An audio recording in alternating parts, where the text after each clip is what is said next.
the benefit. What did you say? The beneficent. The benevolent. Right? The benevolent.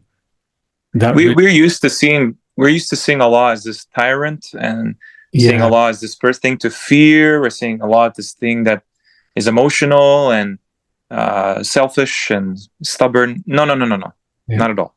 What do you think about Imran? Benevolent. Yeah, that's deep. I mean, that's think about this too. Also, I mean, when I know it just goes hand in hand. The cultivator can only be a benevolent, because there's nothing negative. There's nothing like bad about cultivating a plant. It's always positive. It's always growing. And you have to be very careful of how you grow it. You have to be very specific at how much water, how much light. It's kind of like you have to put love into it. You have to. And that cultivator is removing the weeds. Always, that's how. That's a bonus one. I didn't even think of that. And then when you put it up on the screen, I'm like, oh, great. Removing the weeds. Exactly. There's far more weeds usually than the actual plant you want, right? Nature, nurture. Brother Joel says nature, nurture. Yeah. Nature, nurture. And think about it this way. When you have those two nouns like that, with definite articles, there's a hidden of in there. Like al-masjid al-haram, right? Yes. The masjid of the haram. Oh, I see what you mean. Really... Al-masjid and al-haram, when you put them together, what that actually means is, yes, the masjid of the haram. So same thing is, it's possessive. We're putting the same thing together. I see what you mean. Ar Rahman, Ar Rahim is actually the benevolent cultivator in a sense, basically. Or the cultivator. Or the benevolence of the cultivator. Or the cultivation of the benevolent. Yeah, whichever way you There you go. Yeah. Boom.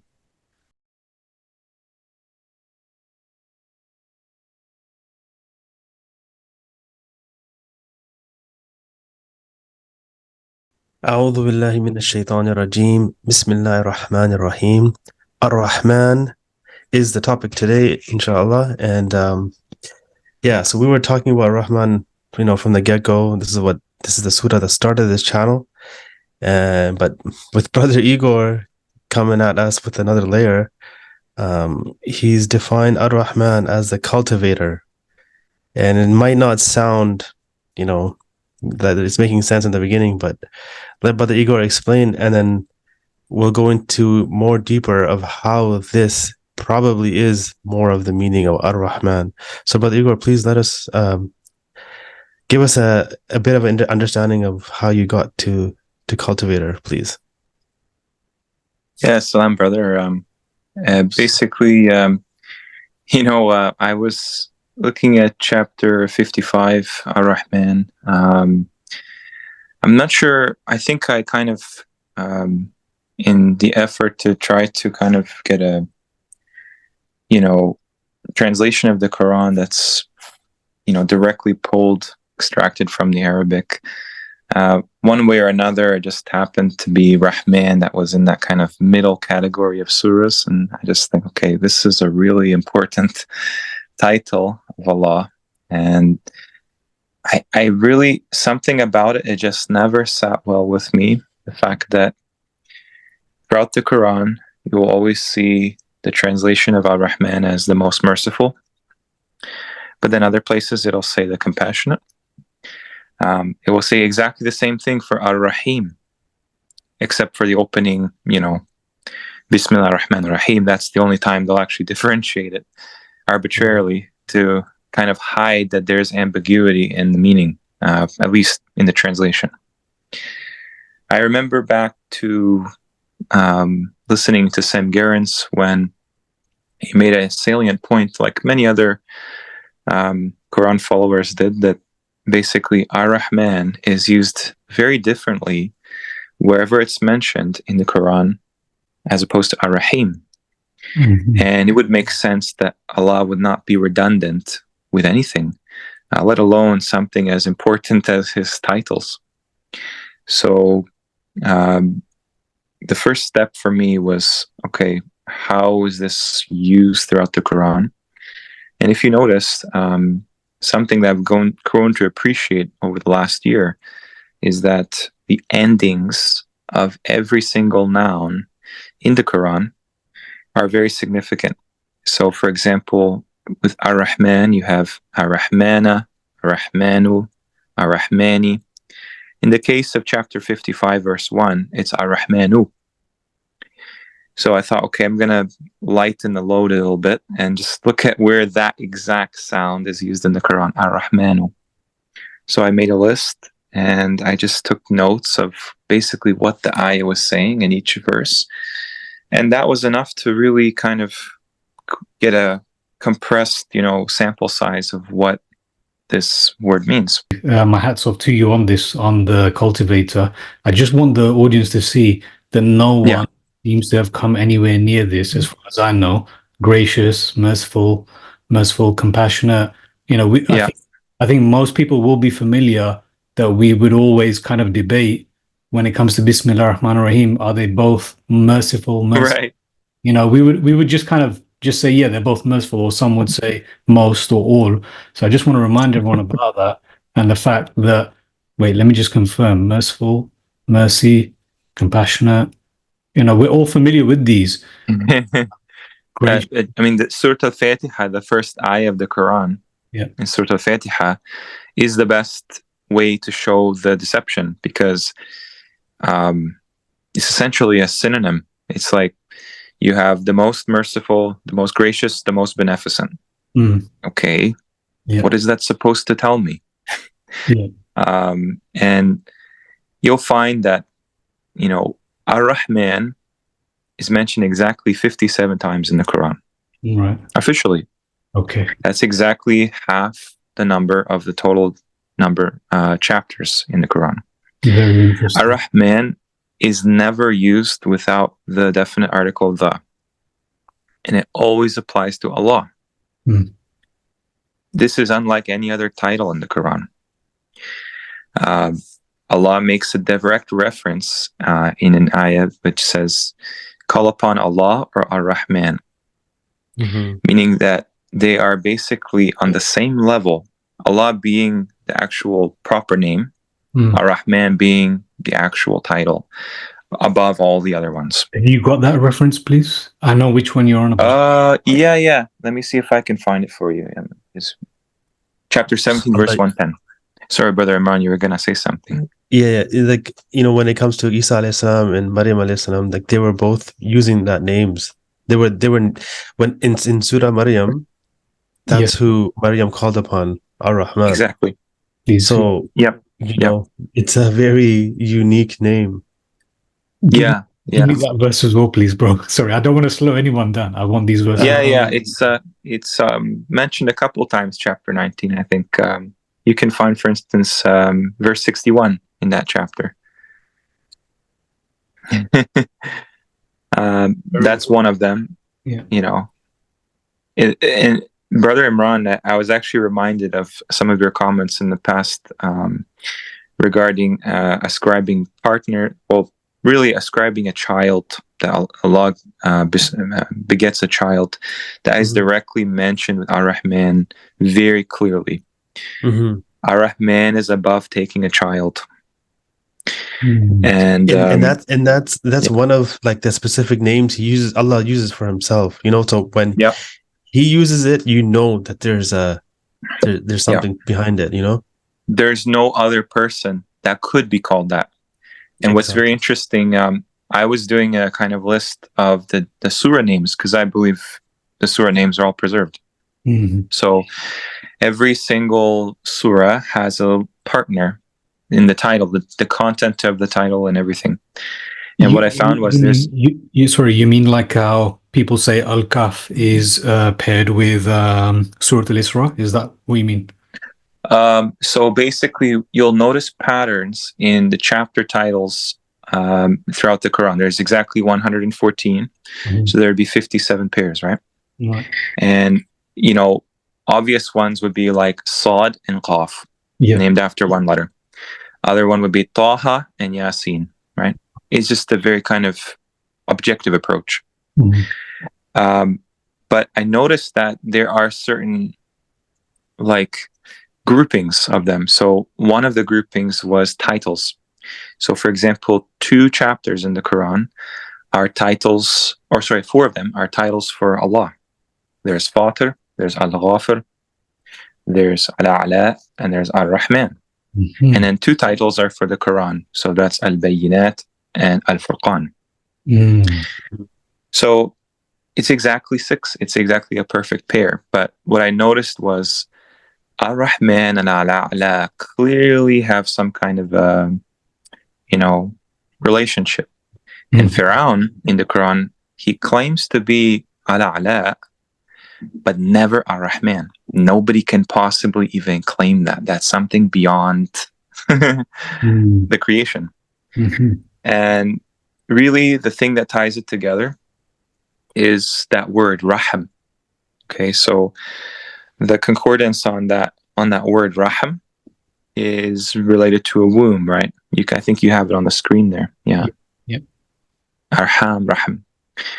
So that doesn't give you much information other than something about a womb is related to mercy, which is related to Rahim, which is related to Rahman.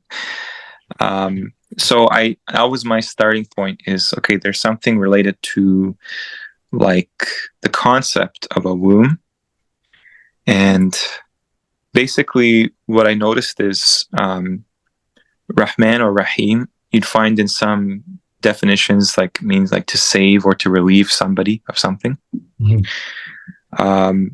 And then I would go into further this kind of matriarchal connection, where it's there's a matrix, right? We call it a matrix. The entire reality is based around a feminine aspect, maternal, right? Womb. We're inside a womb. Yeah. The other thing is matter. Sorry. How did you get matrix? The prefix, so right? matrix. The etymology of that word in Latin comes from mother, right? So there's a mother that, I'll get to why that cultivates everything. Oh, the womb. I see here. So yes, you've got the womb. Okay. Yep. Good. It's literally womb, right? That's in the word. Yes. Just water is in sama. Okay, so womb is in the word matrix, right? That's the connotation, because matrix is maternal. Matrix means mother. Right. Yes. Okay, I see. That's what Neo comes out of, right? Right. Mm-hmm. It comes out of that womb. Mm-hmm. Yeah. Yeah, they know this stuff very well. Yes, you don't. And then matter, material, matter, that's the same thing. Mother. In many languages, the word for mother is matar. Yeah. So what do you do inside a womb, right? That was the biggest thing, is obviously Allah doesn't beget. That's very clear with how Ar Rahman is used. And if anything, he's basically, the way I always interpreted it, because I'm not a pantheist, I don't believe that Allah is the matrix. I believe that he is basically the only one that can manage everything that's created. So to me, it seems like we are kind of being incubated within this reality. There is no way around it. Yeah, that's exactly what happens in a womb. And for however much time, right? 9 months or around that time, a fetus develops and it becomes an independent, creation. So you just extrapolate that to just the largest possible picture of that, right? You have Allah, he has the full scope of things. And he's outside of time and space, so everything is subject to whatever he wants. Well, incubator doesn't sound really that doesn't sound very befitting, in my opinion. Yeah. But that's what he would essentially do. So I just kind of look through synonyms. Okay, there has to be something. I was kind of torn between trying to find some parallel attribute of merciful, right? Because merciful seems to give a positive connotation, right? Where Ar Rahman, where it's used, we can go over verses of how it's used. But basically, that is something to not trifle with, because, some I've, you can find on like the Wikipedia page of how they describe Ar Rahman. They're confused how this relates to mercy, because Ar Rahman actually intends adversity for people that are taking gods besides Allah. Right. And so I always thought, this is the trait that really defines Allah. He's the one that extracts mankind, jinn kind, everything they've done, and he establishes his will. And so originally, months ago, I'd be like, okay, the only way I can understand this is he's the one that gets retribution from everything, right? Mercy is kind of like him giving something, right? But Ar Rahman is him taking something, right? But that didn't work as well, only because you could use other words for that. But it was helpful to at least frame Rahman differently, because, a translator like Sam Gerrans would just say Almighty. And that wasn't sufficient for me, because Almighty is used for yes, Al-Aziz or absolutely Al-Qawi. Yeah. It seemed a bit kind of ambiguous. Al-A'la made sense that that's something above. A'la, right? Superior. Yeah. Supreme worked so well because the etymology of that is above. Okay. Yeah. Like nothing can come close in authority and position. Yeah. Okay. So with Al-A'la, if I could just ask you about Al-A'la, it was very interesting. I don't want to divert from this, but you've just mentioned Al-A'la, and I thought it was the Most High. I think again. So this is interesting. We're talking about Ar Rahman because I've just. Well, there's no other way to say this, but it's quite lazy how everyone has translated. Right. Not trying to be disrespectful. It's great work that everyone's done it because it's helping us do what we're doing. But yeah, it's not quite accurate. And you're now bringing this cultivator, which we all are amazed with and agree, and it just seems to fit. It seems to be perfect fit. You're bringing up Atla as well, which is understood to be the Most High.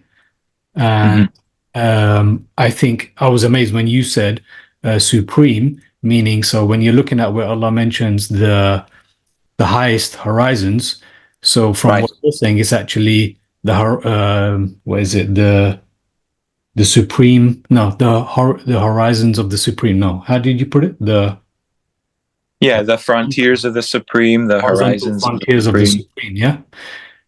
Like I think Ufuq can be horizons or frontiers. That's kind of where I got with that one, but that's right. But so wherever this revelation came, because the way you said that, the way I understood it, where this revelation came, it came at the horizons. The messenger rose to that horizon, and someone or something. I don't know if you think you agree that is it Jibreel alayhi salam that came down? Yeah. That's the story. I haven't really investigated enough, but what it would appear is that the Prophet Muhammad was given something from the very top. And he's called the Nabi, right? Yeah. So the Naba would be what he receives. Right. And in chapter 78, verse 2, that Naba, which is the name of the chapter, is called Al-Azim. That's a trait that is given pretty much exclusively to Allah's position in this reality. Right. Al-Azim. Okay. So like the Arsh Al-Azim, the Quran Al-Azim, right? Yeah, please carry on the cultivator. So I kind of was looking through how the Quran defines this word, because one of the ways you can understand words is how it's used in a sentence. And all I did was just collate all of the verses that use Ar Rahman.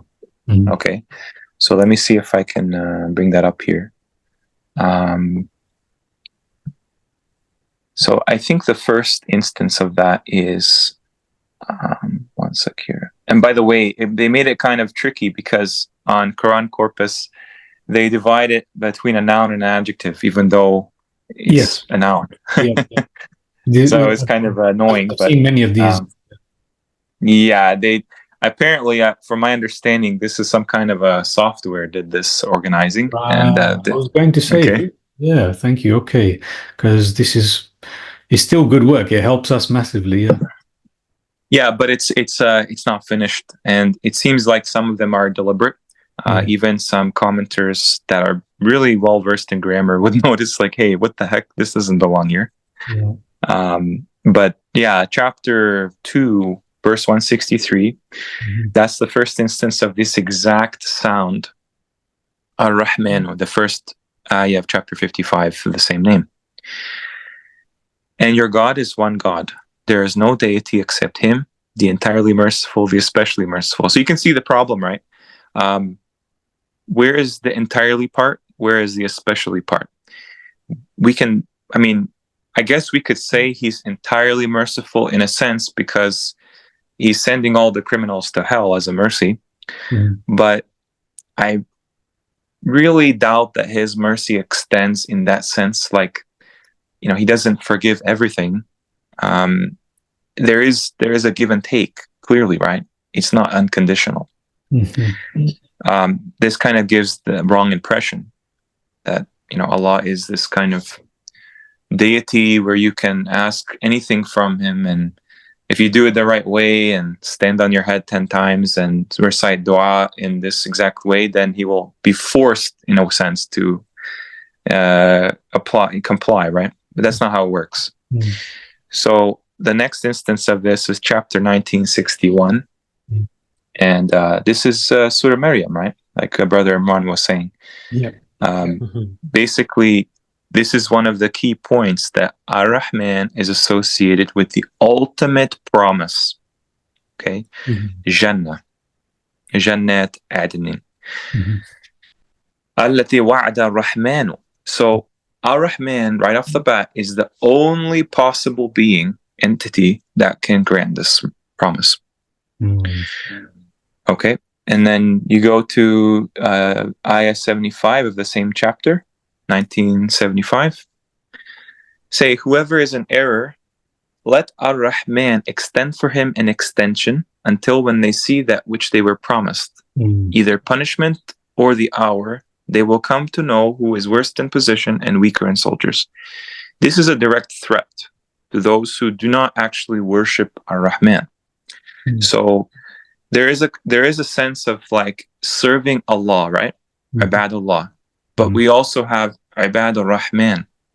That is even stronger in a way. The reason why is because Ar Rahman is treated as the ultimate form of service by a servant. The angels are called Ibadur Rahman, right? The angels are called Ibadur Rahman. Okay. Yep, I think it'll come up too. But basically, verse 88. This is the one that kind of. Am I right in saying, because I haven't studied this, but my question is the way listening to you.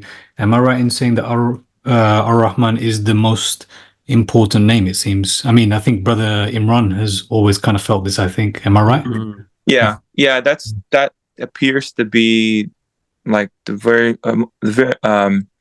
that appears to be the most logical argument, that basically Ar Rahman is untarnishable.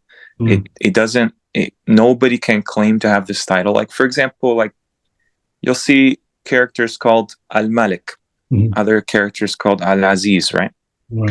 But even Allah, I'm pretty sure he never singles himself out as Al-Aziz. He'll say something like Al-Aziz Al-Hakim. Right. Al-Aziz Ar-Rahim, right? Gotcha. So there are people in the Quran. Sorry, go on. Yeah. There are people in the Quran called Rahimin, right? Or like basically Allah is telling us that we are capable of kind of living up to a lot of the description of these titles, right? Not obviously in an absolute way, but in an approximate way. That's why you have people that are part of like categories of these titles. Hakimin, Rahimin, all this thing. But never Ar Rahman. That one is very exclusive. for a reason. Mm. But yeah, I mean, yeah, I mean, yeah, that one is really. Yeah, I don't want you to exhaust all the reasons why you've come to this, because I mean, if you could just probably give a few examples, I think that will Yeah, enough for I us, can just, because we're for sure, convinced. I can. Anyway. Yeah, I can just kind of give you a brief rundown. Like, basically, Ar Rahman is associated with the idea that people ascribe a child to Allah, right? Yeah. And Ar Rahman is the very first title mentioned in the Quran, actually, Surah Al-Fatiha. Yeah. Ar Rahman is upon the Arsh.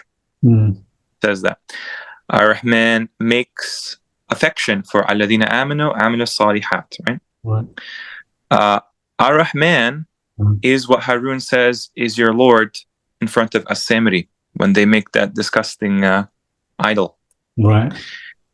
Shafa'ah, what they call intercession, does not benefit except whoever Ar Rahman permits.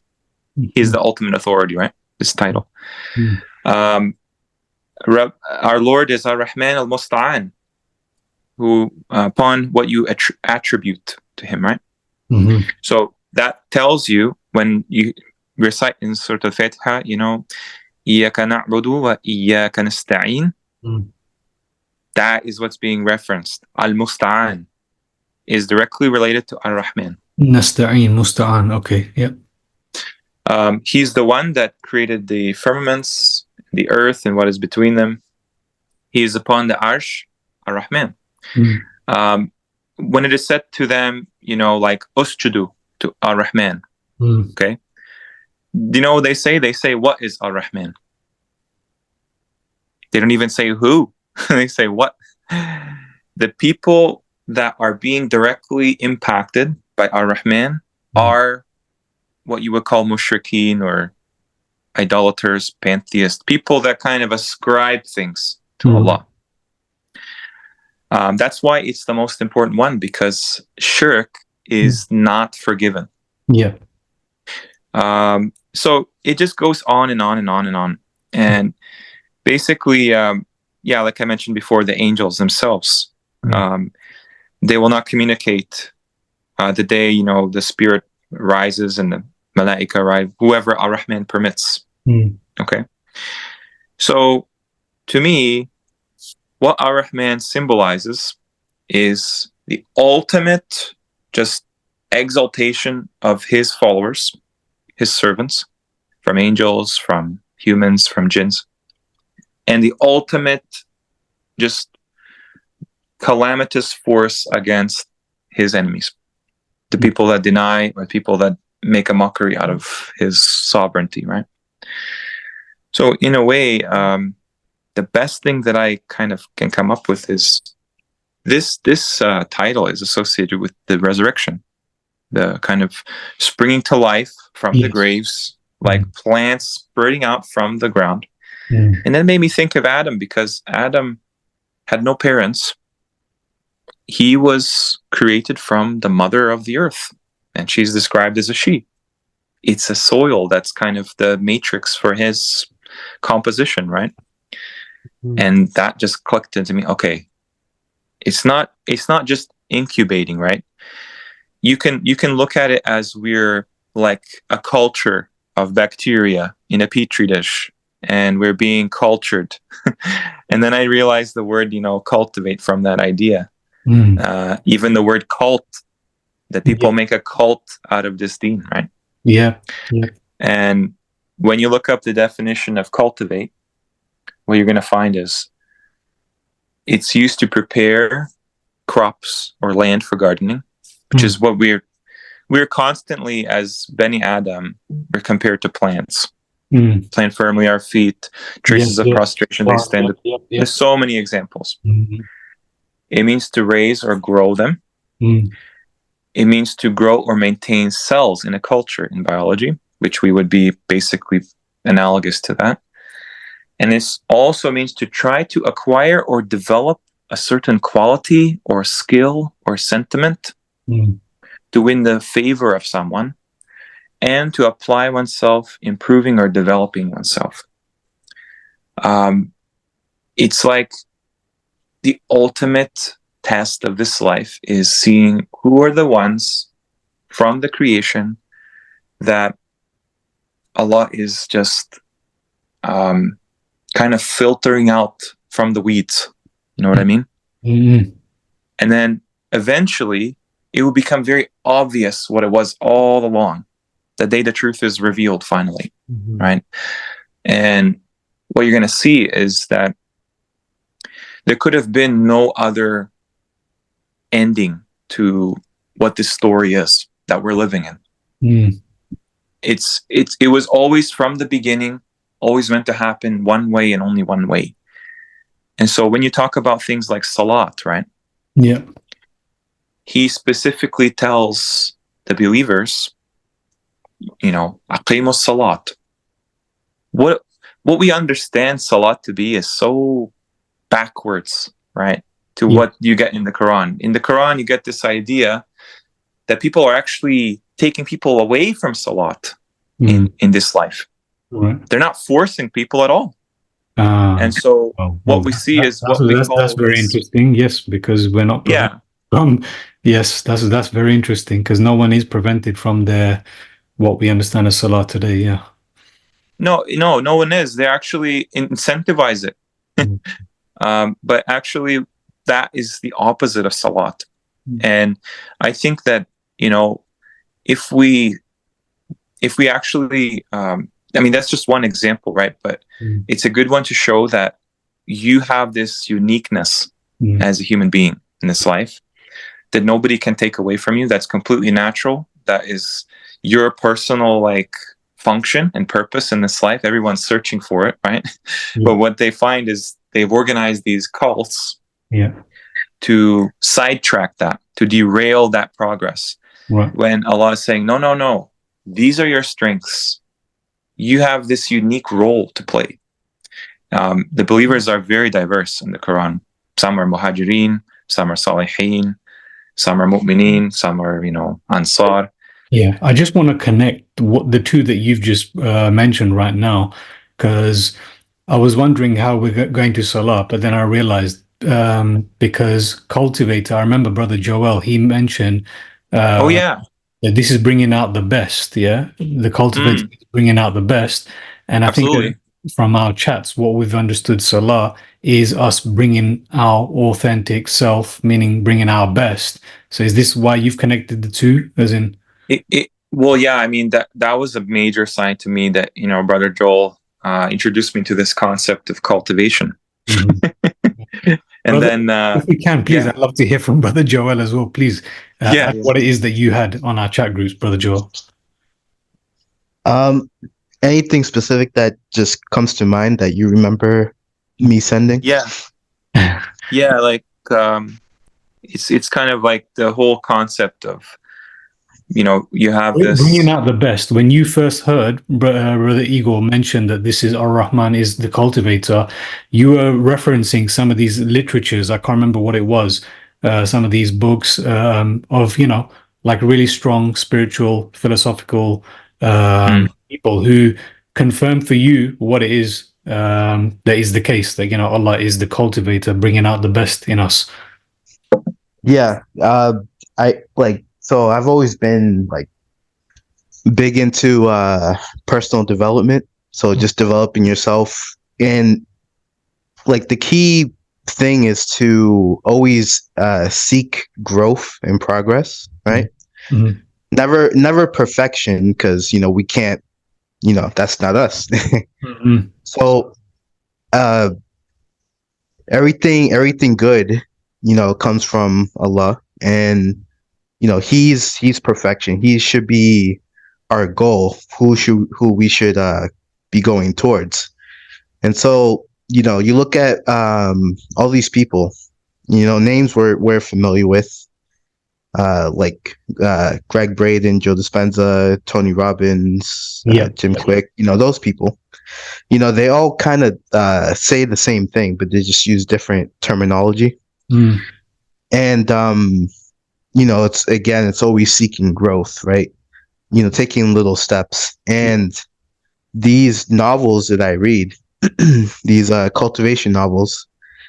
They're like Chinese fantasy type novels, and usually the goal of like the protagonists in every one of them is to cultivate. Yeah. And that is to grow more powerful, right? Because in these novels, every single one of them, chi is involved, or ki or mana. This has many names, right? And when you cultivate, what you're doing is you're accumulating this chi, or this energy, right? This life force energy. You're accumulating it, and you're striving towards like greater power, greater health, longevity, and stuff like that. So it's sort of like if you turn personal development into like an anime, that's what that is. But it's very, very enjoyable to read, because it's just motivating. Yeah. And again, I just want to emphasize bringing out the best of us. So that's what I see. Yes, Allah is exactly. Allah is the one who is there to cultivate. I mean, everything that Brother Eagle has said, it just fits that we are here coming out of the ground. I mean, the descriptions that I've read from studying the Quran about what we're made of, as opposed to what the jinn are made of, we're made of things of the earth, right? And it seems like we are from the earth, we are of the earth. And even when, as Brother Eagle said, when we're going to come out on the day of judgment, we're going to be springing out of the ground as well, right? So because it's directly a metaphor, like such is the resurrection, right? When the water comes from the sky and sprouts life. That's mentioned a few times. Yeah. Brother Imran, I know you had something just before we were talking about. Yeah, I know. I just wanted to make sure everyone was finished. But it's interesting that this word cultivator is used because, in cultivation, you need three things. You need soil, which is the environment. You need water, and you need light. So what does Allah say about himself? So if we go to, let's see, where did I have it? Chapter 24, verse 35. One of my favorites. So in this, I won't read the whole thing, but Allah saying that Allah is the light of the heavens and earth. Right? So right off the bat, Allah is comparing himself. He's saying that he is the light. Right? So absolutely no. So if this is a link to cultivating, because you need light for the plants to grow. Absolutely. Right? So if we look at light very, just simply, just if we click in, just type in light, and light spectrum, you got it up. Right? The middle path. What is the middle of the light is green. This is what I was waiting for. Yes. Because I'm looking at this image here, and this is all I see, green. Everything that Brother Eagle has been talking about, even with aurora borealis, I know there's something very profound with this whole green business. Please carry on. Right. So I don't understand why nobody is talking about this. Even those who talk about natural law, none of them say this. None of them say that the middle path or the middle part of the light is green, and that there's some type of connection, that there's some type of pattern that should be talked about. So if we look at just green for a second, we'll green notice is in the middle of this spectrum, this light spectrum. Right. It's in the middle. It's in the middle of the spectrum. And this connects to humans because in the middle of our brain is what was it again? In the middle of pituitary gland? Yeah, sorry, the pineal gland. Okay. Is the pineal gland. It's sitting right in the middle. Just like the green is in the middle of the light spectrum, the pineal gland is in the middle. Right. And so there's a direct link to the middle path. Even when you become too left brain or too right brain, you want to be in the middle. There's always two extremes to the side. To in a situation, usually people look for the middle path. Brother Eagle mentioned Salatul Wusta. Salatul Wusta is middle Salah, Salat. Of the center. Yeah, exactly. And in this, Salaat of the center. Yeah, Salatul Wusta. Well, yeah, let's just stick to that. So middle Salat, and we are Ummatul Wusatan, yeah? Wasatan, yeah. Yep, sorry, carry on, brother Imran. Yep, it's all about middle. That's the point. Right, it's all about the middle. Like even in the sky is one extreme, the earth is one extreme, and in the middle you have the horizon from which the light comes from. So Allah, it seems like Allah has planted all these patterns for us to make note of, and and this is something that and it's all kind of linked to being it has to do with nature and cultivating. 100%. So similarly with plants use the three main colors, the three primary colors, right? Which is the red, the green, and the blue. Okay. Right. But very interesting. It's programmed to reflect green. So the light that it absorbs it, and it's portraying green. So it's portraying the middle path. Right. Right. So if we look at the northern lights, most of the northern lights, not all of it, but most of it, more than 50% of the northern lights are green. Right. Right. Why is it green? That's the question. Why is it green? What, why isn't any other color? Even so, when we look at, so this is a good one. When we look at food, what foods are good for us? It's not just green food. It's actually, if you just type in biophotons, right? The best foods are the foods that keep the most light inside of it. Right. Right. Most people don't know about this, but like a raw diet, raw vegetable diet. Yes. Uncooked. Those are the best because the light is got everything in it. It's got everything in it. Yeah. Whereas we're destroying through cooking. I mean, I know there's this long-term argument. I don't want to get sidetracked on this, but yeah, people are saying that we're destroying our food when we're cooking. I don't know about this, but yeah, at the same time, we are people of the fire, creating fire and cooking. So anyway. Yeah, I just want to add to that. There's like raw foods. So just stuff that you get as natural as possible. But then there's like also a tier that's above that, and they call it raw living foods. Yeah. So meaning it's like freshly picked, or let's say you take a few leaves from like a kale plant or something. Right. It's when you freshly pick it, just minutes prior to eating it, because that's when it's most abundant in biophotons. Right. Yeah. So, and also, one other thing that Brother Joel reminded me of was that obviously now, when we take it a bit further from light in food, but what color are the best foods in color? It's dark green. The more darker the green, the more nutrients it has. 100%. So like Brother Joel was saying, that the avocado, the best part of an avocado are actually the green edges of the avocado. Yeah, I've heard that. Yeah, that's where the most nutrition is. Yeah, I've heard that you shouldn't be throwing that away. And in fact, yeah, that's where a lot of the nutrition actually is. Yeah, the avocados, the outside, yeah. Yeah, the deeper the green, the more nutritionally dense it is. So, I just went to the market the other day, and there was 3 kales. There's that curly kale. There's I think they call it dinosaur kale, which is extremely dark. And then there's that red kale, which is really just purple. Yeah. The red kale and the dinosaur kale are way more nutritionally dense. Yeah. And then it's right, Brother Joel, the more darker green, the more better it is for human health.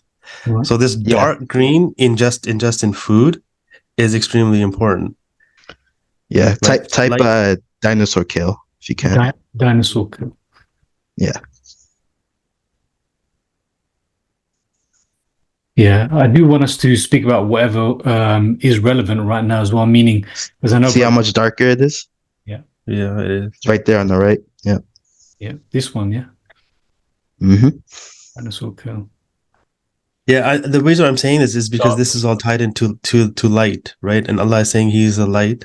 Yeah. And light is used for cultivating. And so Yeah. So that just continues. No. I want to ask Brother Eagle, because I know this is going to be another sidetrack, but I think it's important because we've all been experiencing a lot of this aurora borealis. Please, Brother Eagle, do tell us what it is that you've got on this, because I'm being told that we can see this again in the UK right now. I noticed actually after there was like an official pause in the whole kind of sighting. That actually there was a night like a few days ago where the sky was just so bright, and it was in the middle of the night. It was still cloudy too, and it wasn't a full moon or anything. So I actually wonder if they tell us the truth about what's going on, how this affects, our psychology. But to kind of put it briefly. Or is this from them? Sorry, is this what we're experiencing? No, I don't think it's from them. I actually don't think it's from them, because basically what you'll find is for a lot of these things, like in the other discussion you had with Brother Imran about the solar eclipse, they will try to always claim these things that are clearly signs, right? Right. And we get an impression of this because in Pharaoh's culture, they see all the signs as magic that they are capable of reproducing. Magic being just fake signs, illusions, and things like that. They cannot ever admit something is from Allah alone. And we get a sense that, this is coming from the center. Okay. So when you open up chapter 55, Ar Rahman, verse 33, what you're going to find is these people. Verse 33. That's right. Yeah. Let me just bring that up here then. It's directly mentioned, alluded to in this very surah. Okay, so wait, before could you tell me how do you feel about this translation? Because I know we were going to swap notes on this, and how do you feel about this? Because we haven't had a chance. I have to kind of look at it a bit more deeply, but basically, jinn, for all intents and purposes, are a creation defined by just concealment. The ins, which we're a part of, they're defined by perception. That's actually used, but I don't have a good alternative to genie and mankind, but basically ins is the plural of insan in Arabic. And what's very interesting is al-insan is used a lot more because basically we have a common ancestor. There's no way around it. And Adam is the culmination, the collection of all of us. So we're just pieces of Adam. That's why it's referenced al-insan. You who kind of... But anyway, if we just compare to what they've accepted is in general, it was a company. They think that mashar is company or assembly. I found it interesting that there's some, I think in Arabic, some even say that coven. I found it a bit more fitting because for me, it's Allah's referring to this group that are in cohorts together, right? The jinn. For sure. They need each other very much so. And to reference quite a bit, they're definitely a secret society. And I think that when you look at the word aqtar, right? Not sure if it's diameters or something, but that's pretty much the idea. There is an impenetrable boundary, like a physical line, you could say. And funny enough, if you look up that word, it's connected to the barrier. Barrier, but also possibly the best explanation for why the lights are green. Right. Because it's associated with copper, a few verses down there. Right. And they put it as smoke. Why on earth, Brother Owais, would they translate nuhas as smoke? Because you know what I'm noticing is I think that they translate things in a certain way to remind themselves. You're speaking. Obviously, this is not an accident. So again, just for the audience, speaking of the one that comes after. So Allah says, "A'udhu billahi minash shaitanir rajim."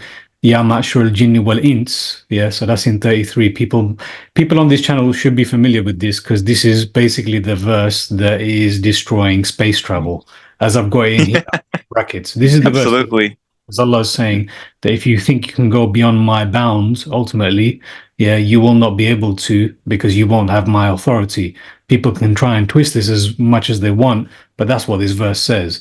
I mean, Yeah. it's amazing that we actually have to do a deep study in the Quran and find so many verses to try and convince people of this. I know. Yeah. But it's amazing how we only need this one verse. Yeah. Really. This is also a, Yeah. you know, like it says, these kind of boundary lines of the heavens and the earth. Mm-hmm. Where on any map have you seen boundaries? They don't show you any because that's not our map. That's exactly the real map. You're right. The real map Yes. of the earth is going to have a big wall somewhere. Yeah. So what's I was thinking of this because we think of when Allah says, if you think you can go beyond my bounds of the earth, we can picture that because we're thinking of how far we can travel forwards or backwards. But when we're thinking of when Allah actually says, you're right, when he says the bounds of the heavens and the earth, then that makes you think, what does this actually look like then?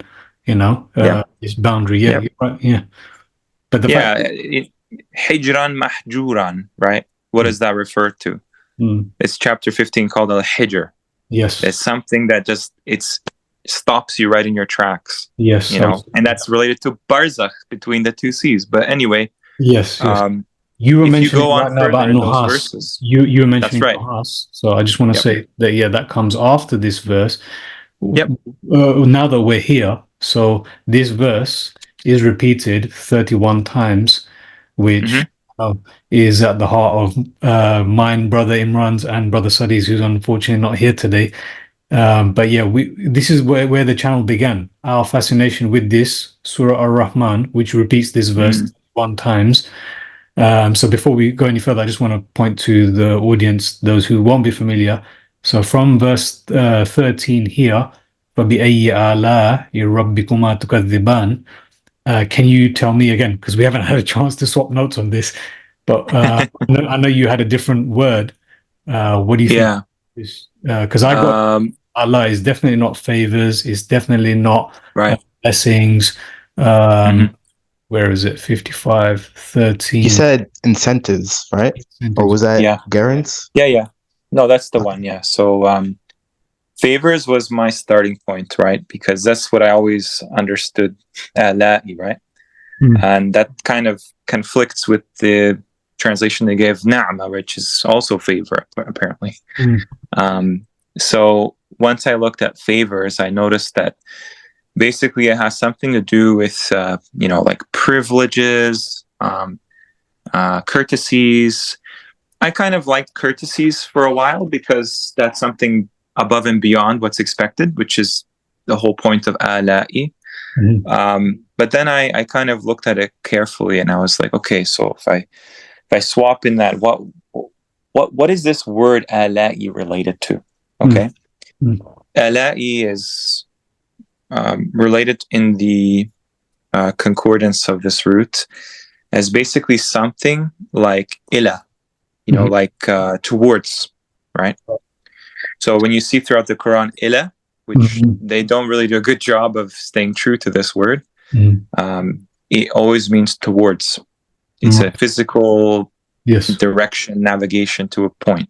And that's kind of interesting because if this is favors, but it's related to the word for towards or going towards something, what I noticed is there's clearly a mention of the hereafter all throughout this surah about Jannah, all kinds of very specific descriptions of not just Jannah, but Jannat even. So to me, that shows that there's some kind of a goal involved, right? Right. And if you look up this word incentive, right? What is that refined by? It's a thing that motivates or encourages somebody to do something. Motivation, encouragement, stimulant, a motive. And when you look at the etymology of that word, it's something that enchants you and charms you. Incantare, right? Like it basically it captivates you to think about, okay, what is this life all about? He tells you right there, this life is all about this ultimate promise. And to me, the whole structure of that verse, it says, by which of your lords, ala'i, right? Yep, both. Notice it's like in Arabic grammar, that word ala'i, it doesn't have a definite article, al, it doesn't have an indefinite article, an or in. That's something called idafa. And to me, whenever I find this structure, it's something pretty like just all surrounding. Like, for example, Rabb is in that form all the time, right? Rabb al-Alamin. There's no Ar-Rabb. There's no Rabban. It's just Rabb. So your Lord uniquely possesses these ala'i. And the whole word to kadhiban, they put that as deny, right? So that was kind of my starting point. What does it mean to deny something? Well, basically, how it's used throughout the Quran is they're trying to discredit this, right? Repudiate is kind of where I eventually left that, but discredit was a good one. Yeah, I like your repudiate. Yeah, I like your repudiate. The only thing for me is that when it comes to translating, I'd like for people to be able to immediately recognize the kadhab, throughout the Quran as like deny. Yeah.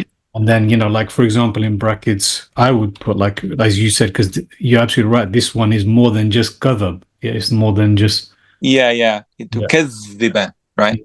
Yeah. It's like, like you're trying to make something true appear false. So it's like the people understand this is the truth. The prophets come to them and they say, this is magic, right? Like with the aurora.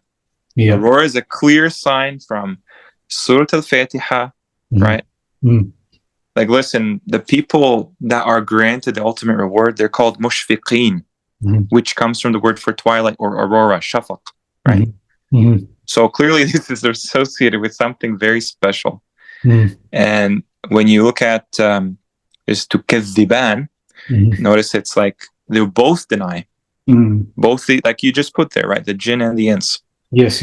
So thank you. Thank you for mentioning that, because this is it. I mean, I know we're not going to be able to do a detailed study of the whole of Surah Rahman, but now that you mentioned it, so this is the first verse in which Allah repeats this verse, فَبِأَيِّ آلَاءِ رَبِّكُمَا تُكَذِّبَانِ.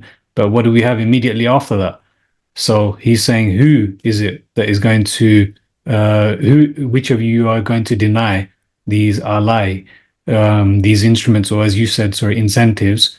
Which of you are going to deny? And straight away we have in the next two verses, Allah is describing insan, and then Jan.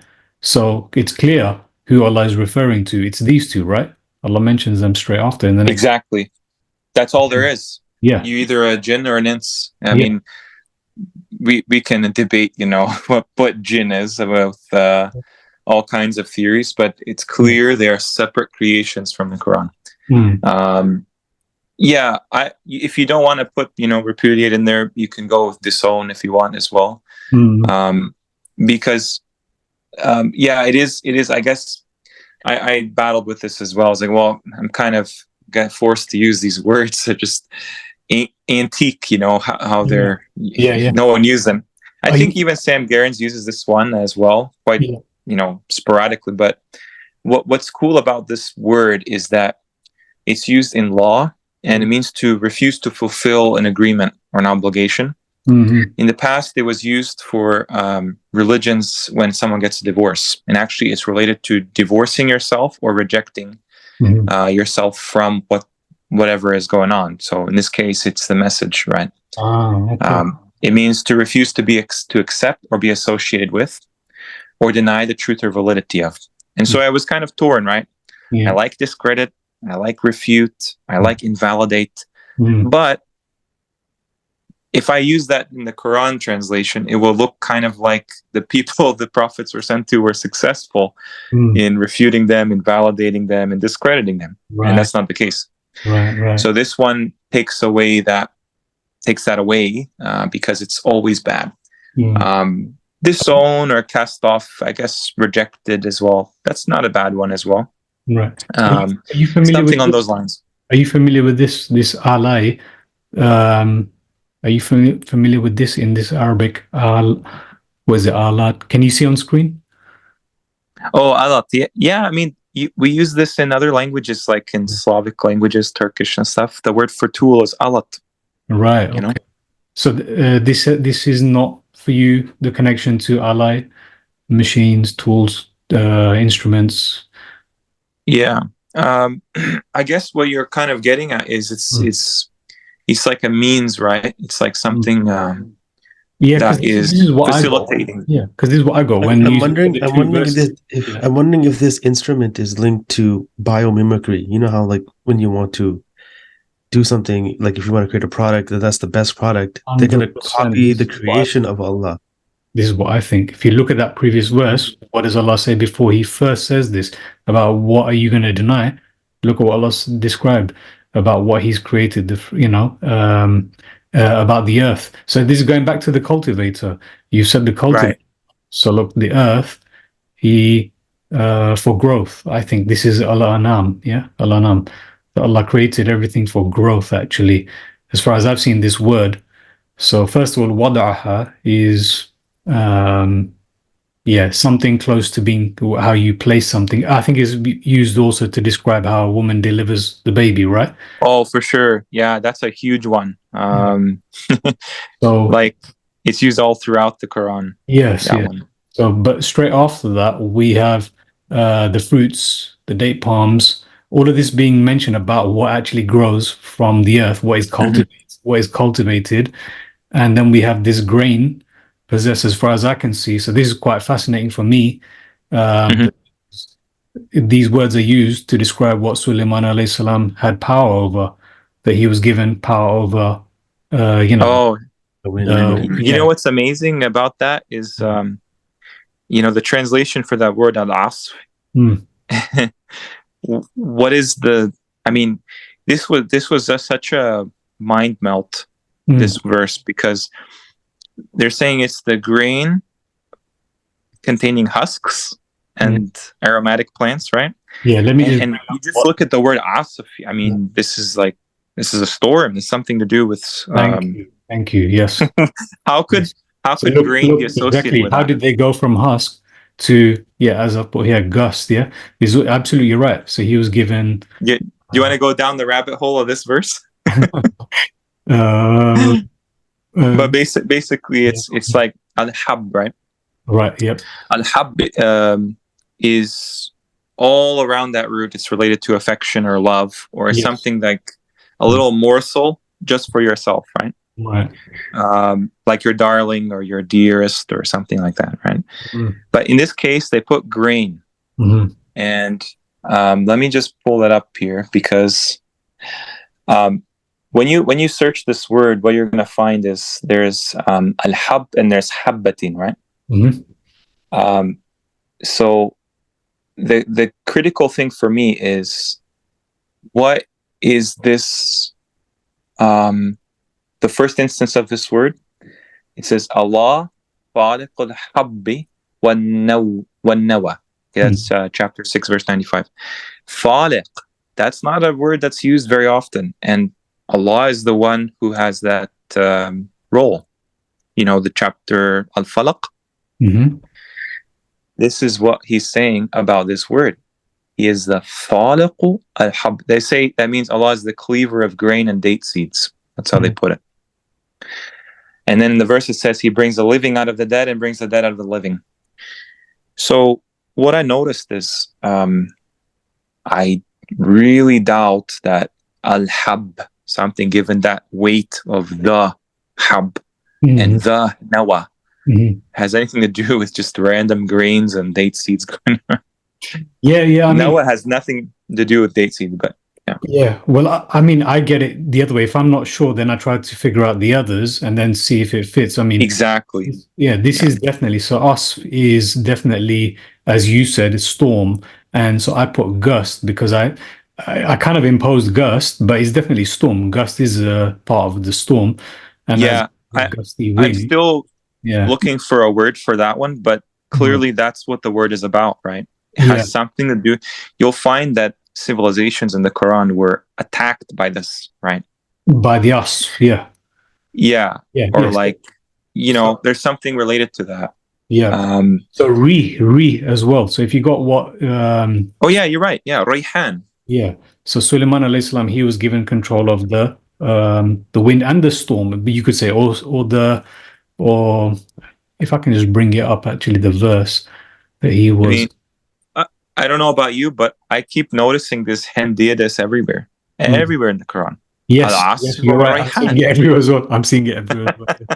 Maybe that's the big cover up, you know. Yeah. It's not that he was given control necessarily of the two things. He was given control of one is adjective of the other. The basically having the same. You got it. That he was given the control over the storm and the wind, which is basically the same thing, but it's being a further description. But yeah, with this one, I found that Rayhaan is actually basil, or have they said that? And they call Rayhaan basil today. That's correct. Yeah. Right. So I think you can find basil. You know what's interesting? Now you mentioned it, Brother Awais. I think there is a mention in the Quran about back to the green. Yeah, back to the green. Back to the green. Yeah. I kind of, one of my strategies in translating the Quran, you know, as best as I can, I guess, is I try to just have as broad of a perspective as I can, because you got to imagine Allah is the one talking. Yes, Allah is the one. So for me, basil is okay, and I'll probably go into why they came up with basil being the one. But basically, I don't think anyone has basil. I'm saying basil. Yeah. But you know, this is another word that's used today to mean basil. In Greek, that means king, right? Right. Basilius is king. Right. He's the king of the herbs. But basically, what you have here is a classic kind of symmetry. Whenever you see symmetry in the Quran, it's not a coincidence. So asfi, you're talking about violence, forcible, force, right? Like a storm. You talk about Rayhaan, rayh. You can find that concordance. It's like something that's calm. Right. Okay. So you have a storm and then the calm, right? We always use this like calm before the storm, right? So they're both obviously forces. Our spirit calm then? There's something related to that, right? You can just find wind, and you'll find in that root. Basically, I think it's at the very top, if I'm not mistaken. Is it rawaha? No, go down a bit. Sorry. Rest. Farawhun, right? Rest. Right. Okay. Yeah. They put that as mercy. Do you see that? They put that as mercy of Allah again. Rawah Allah. Yeah. When somebody is rawah, it's like they're calm. They're at ease. Right. You know, the winds are at ease. Right. But you know, I don't have that one definitive by any means. But that's fine. We're just discussing. That's fine. But if I can just bring up that verse where Suleiman alayhi salam is given control. Where is it? He was given control of the wind. Yeah, I think in that verse it says that one is a violent wind and one is a more calmer wind. So one would be military and the other one would be to pollinate flowers for food. Yeah. It's clearly like you know what I mean? Like, and this is possessed by what? Grain? Yeah. That never sat well with me, because I'm thinking like, okay, I'm not gonna eat like, you know, bread that could potentially start a storm or trigger like a hurricane, you know. But I think that this hab is just continuing on from the verse prior, right? Where you're talking about these specific plants, whether they're what kind of trees, we can debate that, but they contain something called al-akmam, and then within Al-Akmam, this is all from the unseen. If people don't understand that, our world that we live in right now is just little kind of microcosmic signs of the unseen. And so these al-hab, the way Allah talks about this, he compares this to nuclei. Okay, because it says faliq al-habbi wan-nawa. Nawa means nuclei. Hab is like particles. When you're talking about like all how things fit together, this is the surah of pairs, the surah of mirroring, right? Yes. That's everything that's like the key to it, right? So perhaps we have some kind of a. Do Arabs say the word grain with the word hub? Do Arabs say this? No, they don't. They don't. They use the word qamah for grain. Okay. So what you see with hab is something along the lines of granule, kernel, right, particle. You see what I mean? Like, but not and specific. it makes sense That's like describing more of entire creation, basically, rather than being specific. Oh, for sure, sure, because where it's used in the Quran will point you in the right direction. How it's used. There's nothing to suggest that Allah needs to cleave grain and date seeds. Yep. Just before we move on from there, this connection between Sulaiman alayhi salam here, if you can see here, Wali Sulaiman riha asifatan. So these are the same two connected words, rih and as. And as we have here in Surah Ar Rahman, this is describing, we've got the Rayhaan and the asf. So it's not, obviously, we know how this works. It's not a coincidence. Whatever it is that Sulaiman alayhi salam had control over, as far as I can see, it's some kind of, what would you say that this is? Some kind of stormy wind? What would you say that he was given control over? Well, I mean, it's, like, for example, the command of the flowing of the wind. I mean, this is military control, right? Military control. Thank you. You saw, what was that that we watched recently? The drama. What's it called? Shogun. Control. So he says to him, what does it feel like to be in control of the wind, right? Right. And he says, I don't control the wind. I just study it. This is what I think that Allah is saying here. That we gave him control over. I don't know. It just comes to my mind that as you said, Brother Imran, the military control, basically, ultimately, maybe more than that. Maybe it's a double meaning. I don't know. Maybe it's literal control of it all. I mean, look at the word used there for knowing. It's alimin, right? That's very similar to alamin, the worlds.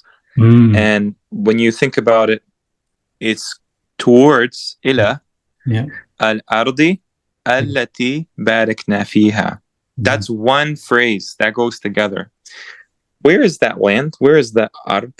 That's somewhere in our world, right? Somewhere. Clearly, we don't know how about to this. go. There's many places like that. I've noticed. Like, for example, it's not just like one place. I mean, what I'm finding is there are many places in the Quran that we have just forgotten completely exist.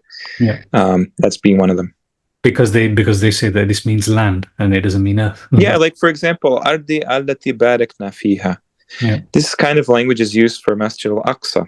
And clearly, where we say that is today, it's there's no barakna fiha in there.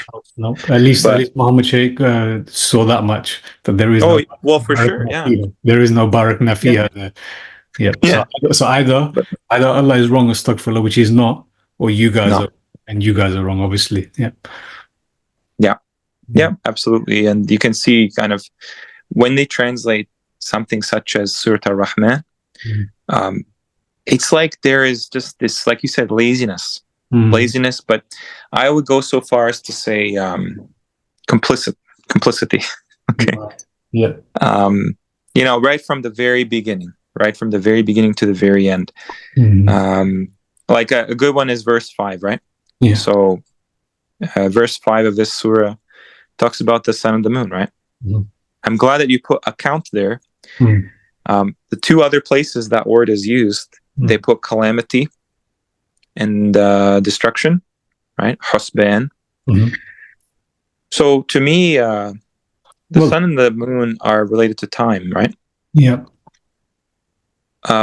And what you see from that word hasaba is that's how you reckon time.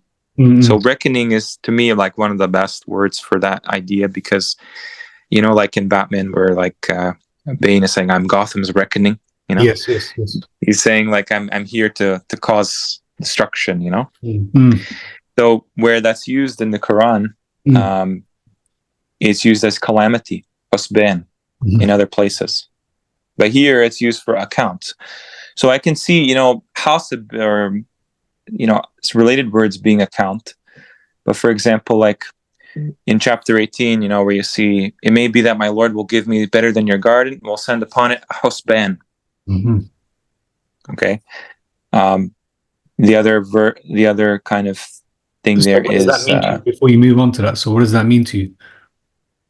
that means that where the hour is concerned, again, talking about time, it's connected to some kind of a transition of the earth that is very, you know, for all intents and purposes, dramatic. That word husban, what does that mean in that verse to you? The reckoning, that the day that people will really notice, hey, this has always been coming. Right. And the sun and the moon are connected to it, right? The sun blackens, the moon splits, right?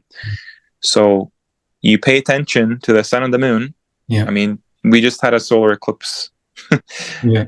Doesn't that give you a hint, like a little kind of microcosmic sign of, hey, maybe the sun and the moon, their count of time is related to the destruction of the world. So what does reckoning mean? Reckoning means the process of calculating or estimating something. So Allah says the sun and the moon, in some, basically everything is being calculated. For me, I see that this time is being calculated. Everything that you're doing, everything that is happening is all being calculated, is all being taken into account. And there's not a second gained or lost. It's a very like, you know, it's a specific an account. Yeah. And so you go further down in the definition there too. Yeah, go ahead. Yeah, whoever was. I was just gonna say that you can't. There's no way of holding back the day of judgment or making it come faster. Like they were saying, I think there was a verse that they hasten. Yes, the day of judgment. Yeah, there's. Oh yeah, for sure. Absolutely. Yeah. You know, also what's interesting about that, Brother Imran, since you brought it up, the word for the term in Arabic in the Quran, they use ajal, right? When it's reached its term. And then you have this idea of hastening is called ijjala, right? To hasten something. And then you have this golden calf called ijl as a noun. What that means to me is that this kind of phase of idolatry that clearly is in the world right now is related to the term ajal. It's just kind of like a distortion of the term ajal. And then the hastening is related to what these people worship as their Lord, which is what they create with their own hands. These are the same people. Like the calf is called ejl, right? Hastening is ejjala. Right. Okay. What does that tell you? So basically, you're saying that idolatry is being compared to trying to bring about the end. Is that what you're saying? Absolutely. And it's interesting that we are kind of in a similar situation to Musa's time, where he left his people for a period, right? Harun was kind of with those people, Bani Isra'eel and Samiri, and he was overpowered. They just went full force with this calf. And by the time Musa came back, what are you doing? What are you doing with this? You see, there's clearly, like you mentioned, Brother Imran, ijl, hastening is related to that event. And Bani Isra'eel, funny enough, it's always about Bani Isra'eel, almost like that just defines our existence. Yes. Because Bani Isra'eel, Just Yeah. for those who haven't heard, because Bani Israel is us essentially, right? I mean, think about it, right? Bani Israel is mentioned over 50 times by name. Yep. Bani Adam a few times. Yep.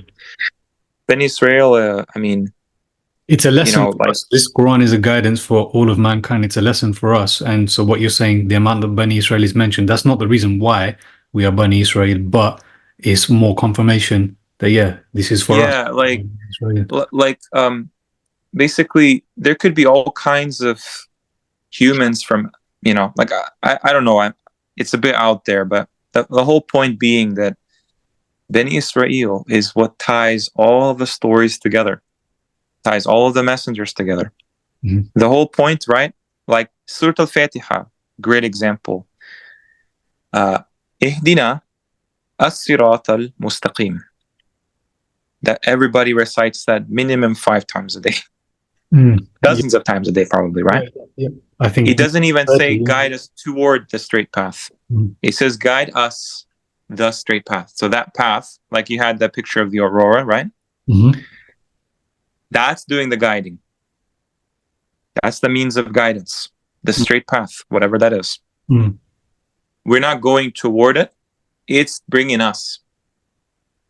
Okay, that's why there's no, in Surah Al-Fatiha verse 6, there is no ila, towards. They have totally just gone full force mistranslating, whatever, distranslating really. Then it says what that path is. Sirat alladhina an'amta alayhim. The path of those upon whom Allah has bestowed favor. And then he puts a caveat in there. Not the ones from that category that have evoked anger, and not the ones that are astray. Bani Israel. Bani Israel. Thank you. Yes. Bani Israel. Bani Israel. Yes. Absolutely. The first time it says An'amta, first 3 times after this verse, it's Bani Israel. Yeah. This is why I stopped doing the Straight Path series last summer, because I knew there's something I didn't understand. I thought, okay, this is weird. Allah's, describing Bani Israel as being chosen over all of mankind. Yet at the same time, we have Bani Israel being described as those who went astray. It doesn't make sense unless you understand who Bani Israel really is. And we are Bani Israel. So therefore, we're supposed to be learning from the same lessons of that Bani Israel at that time, who did what they did. And so therefore, Chapter 17 is called Al-Isra. Yeah. Sometimes people call it Bani Israel. Yes. That gives you an idea what Israel refers to. Yeah. And when you think about it, the night the revelation came, I don't know. You tell me. They tell you, right? It's the night journey. And it says he who asra, his servant. Doesn't even define who it is because it's general, right? His servant. From Al-Masjid al-Haram to Al-Masjid al-Aqsa. The same can be said for Musa's story. Fa'asri. Allah tells Musa Fa'asri with his group of followers. Because he was of the Daleen and Allah guided him, right? Yeah. Yeah. He says the same thing to Lut and his daughters. Yeah. Asri.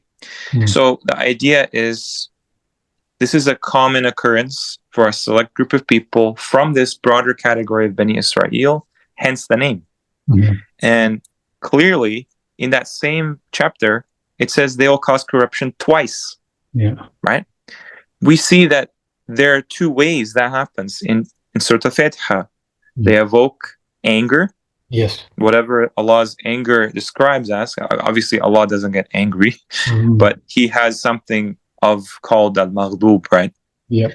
And then ad-dalin, they are astray. Those are the 2 major problems with Bani Israel. They can never get Allah's attributes right at all.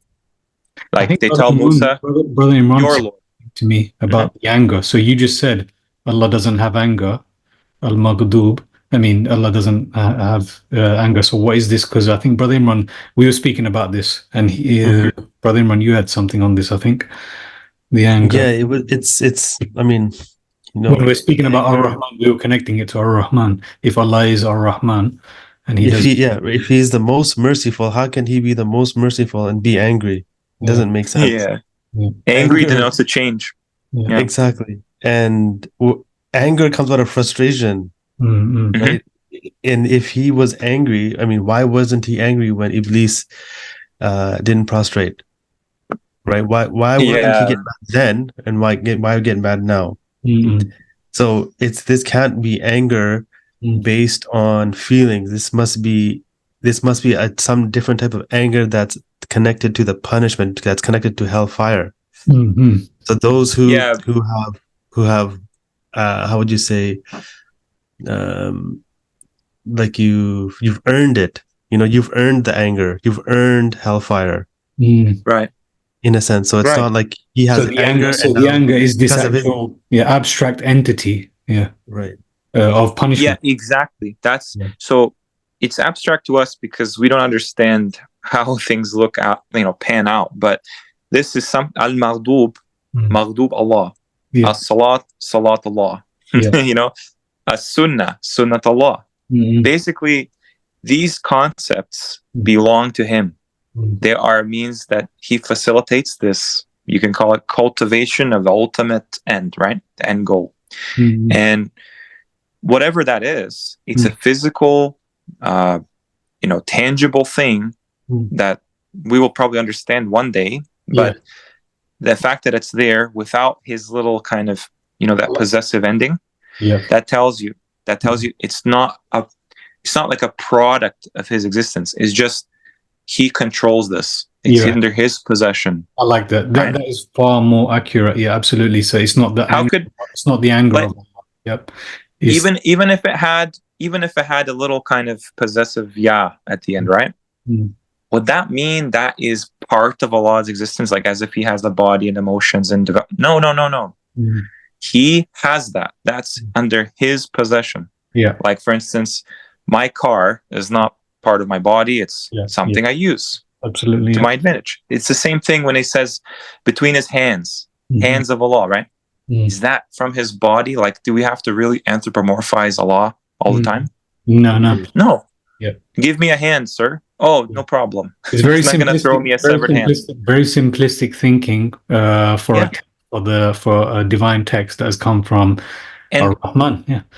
The royal we thing that I think you're really on it with that is basically that exposes Allah's ultimate I guess supremacy, right? It exposes that clearly because he has this formality, the mala'u al-a'la, and these angels, whatever they are waiting for him to command them. He doesn't need advice on anything. He knows everything. And he says, okay, you angel, do this. And there's like a, downstream snowball effect of what that means, right? So Allah carries out that command through them, but it's not necessarily Allah did it himself. Allah used them to carry out that. He gets all the credit. He gets all the glory. Ultimately, he's in charge of everything. So similarly, and then when it's this entity when it says exists, of this anger, al-maghdub exists, but it's not whatever it is. I mean, Adam was taught all of the titles. Is that a title that's attributed to one of these angels' functions? Right? There are angels called all sorts of things in the Quran, like Nazi'at, right? That's a surah. All kinds of different things. But like Al-Adiyat, they say those are horses. Really? Clearly, there are forces at work we don't understand. And so the parallel is in humanity, the king or the queen of Sheba or whatever, they're always getting advice from their councils. But for Allah, it's the other way around. He's telling them what to do. Before we carry on, just a bit more on Ar Rahman, because it seems like we probably should be clear, I think, even from Surah Al-Fatiha. So, I mean, because as you said from the very beginning, we have Bismillahir Rahmanir Rahim. Yeah, so we've got Ar Rahman here. Can you tell me, because I was in the translation, what was I doing? So if we start from here, A'udhu billahi minash shaitanir rajim, I seek refuge with Allah from the Satan. Would you say Ar-Rajim is the stoned or expelled? Would that be right when you look at Rajam in the Quran? The Rajam. It's like sometimes it's used as guessing, like you're just kind of taking shots in the dark. Yes, right? like in Surah Al-Kahf, people are just guessing in the dark. Yeah, and so I mean, stoning kind of implies maybe there is some truth to that, which is why they go with stoning. It could be that these entities petrify from this expulsion, hence become idols. That's a whole other thing. But anyway, outcast, accursed, expelled. Expelled is a really good one, but the only thing is yukhrij is used a lot for expulsion as well. I like outcast. Something that's what would you call it when you kind of like eject something? Or that's shoot trying to specify that. You shoot something down. It's like just like the jinn from when they try to listen into the heavens. It's the same thing, isn't it? That's right. That's right. Yeah. So that concept, if you find a really cool word for that, that's the art form of this translation is, picking the right word. That's actually kind of the hardest part. The science is using the Arabic, and then the artistic aspect is kind of, what word kind of really encapsulates the meaning. So would you say that ism, when you say Bismillah, would you say that ism is titles, as you said? I think you're going with as opposed to name. Yeah, you know why? Because names is like, for example, you'll probably find that ism, title, or the idea of ism is related to sama, heaven. So how can that be the case? So would you say that titles in No, it's not, because I found discrepancies when examining those roots. So this one will say like, okay, sama is from something else, and then ism is a similar root. Fine. I go somewhere else, I see the same word in both roots. How can that be the case? Clearly there's some kind of arbitrary grouping going on. And so what I'm finding is that basically ism is something that you are known by in this life that can either elevate you or pull you down. It's like your reputation. Like if you think about it, you have rapport, reputation, commendation. That's all, like you make a name for yourself, right? This is how we use it today. Even you're renowned. The word for name is actually noun. Ism means noun in Arabic. Noun. Okay. We even have the word renown, like how you're distinguished in this life. So basically what it seems like is through your ism, your name, people will come to either elevate you, you have like a station or something in this, give you credit, your legacy, esteem you, or the opposite. And clearly heaven, as-sama, is the epitome of that. That's where the most exalted things in the world are. Because all the commands are coming from there, and everything is being recorded. Everything's being recorded. Exactly. So the angels, they clearly have that superior rank. I mean, at least in the function of the cosmos, right? And then you have Allah. To him belong ahsanal, right? The best titles. They belong to him. So when you do something in this life, if you're an angel or a human or a jinn, the glory goes to him. Always. Brother Joel says, like in the olden days, Ego the Dragon Slayer. You notice that, right? Like, you go back in history, names get very murky. Like, people will be defined by what they did in their life. This is Al-Ghazali. This is, this person's from this. Al-Ghazali.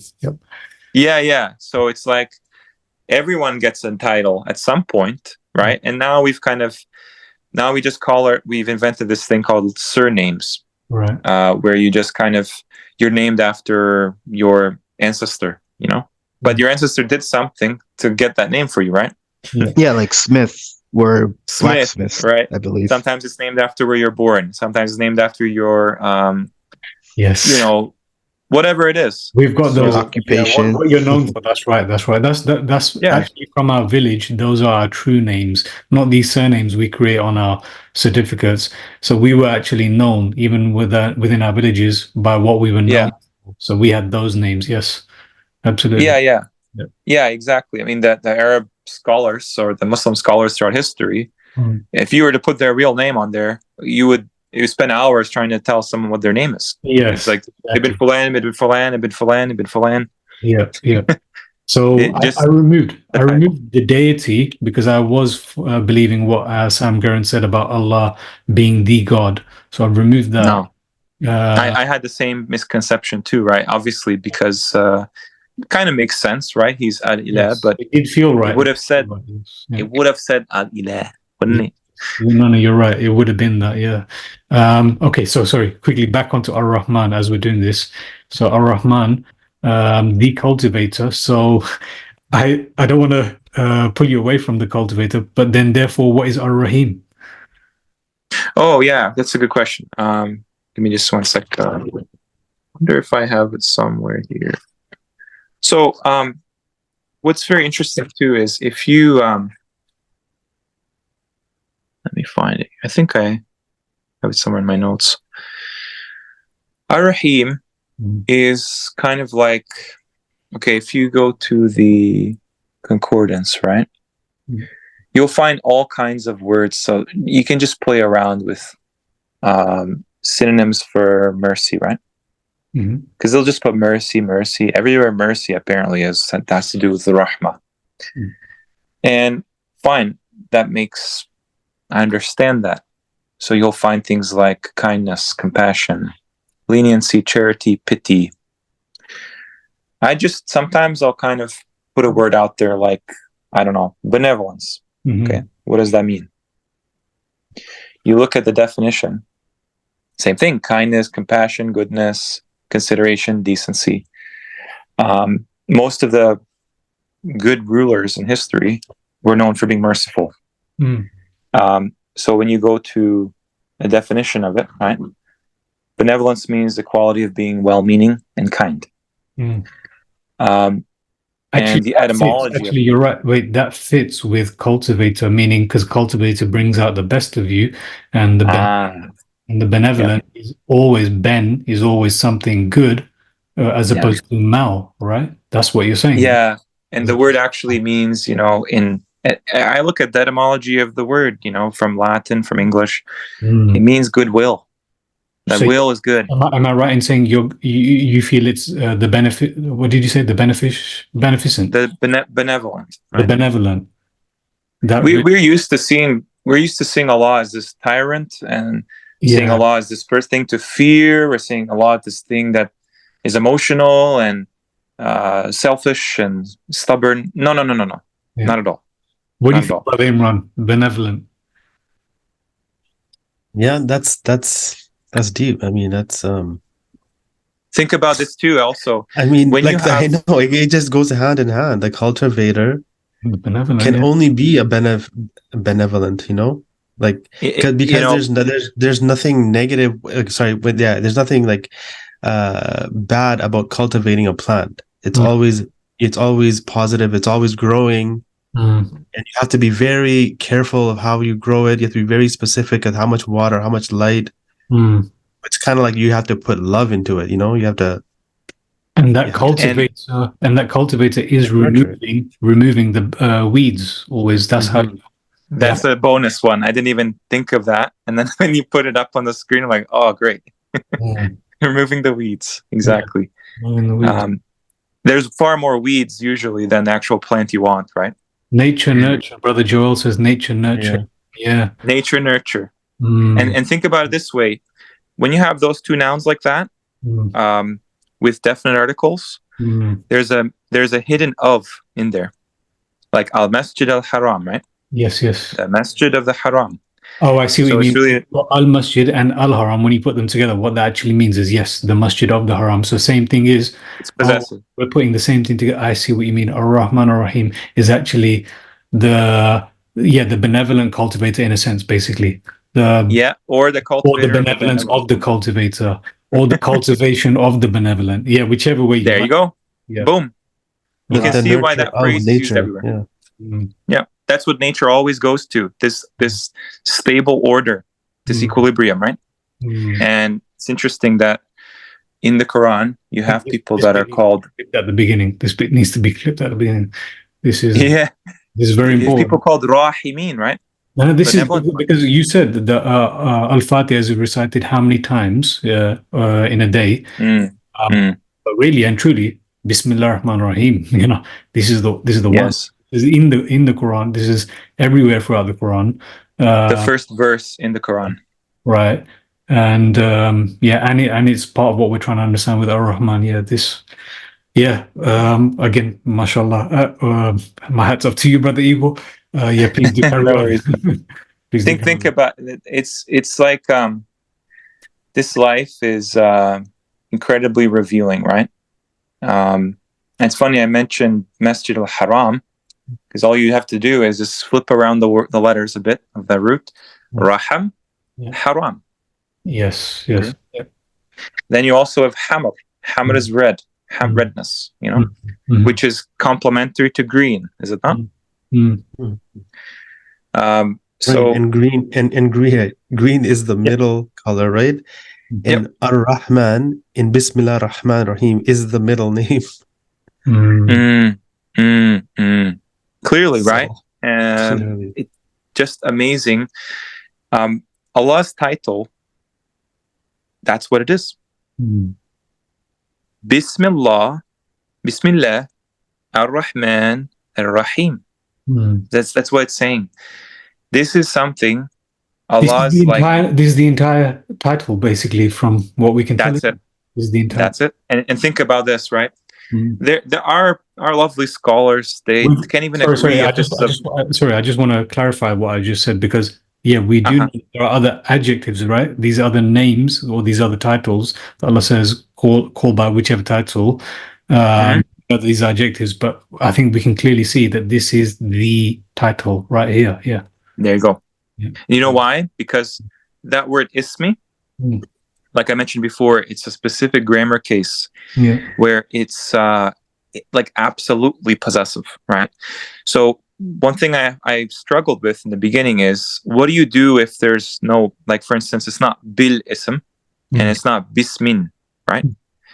What do you do in this case when it's just bism?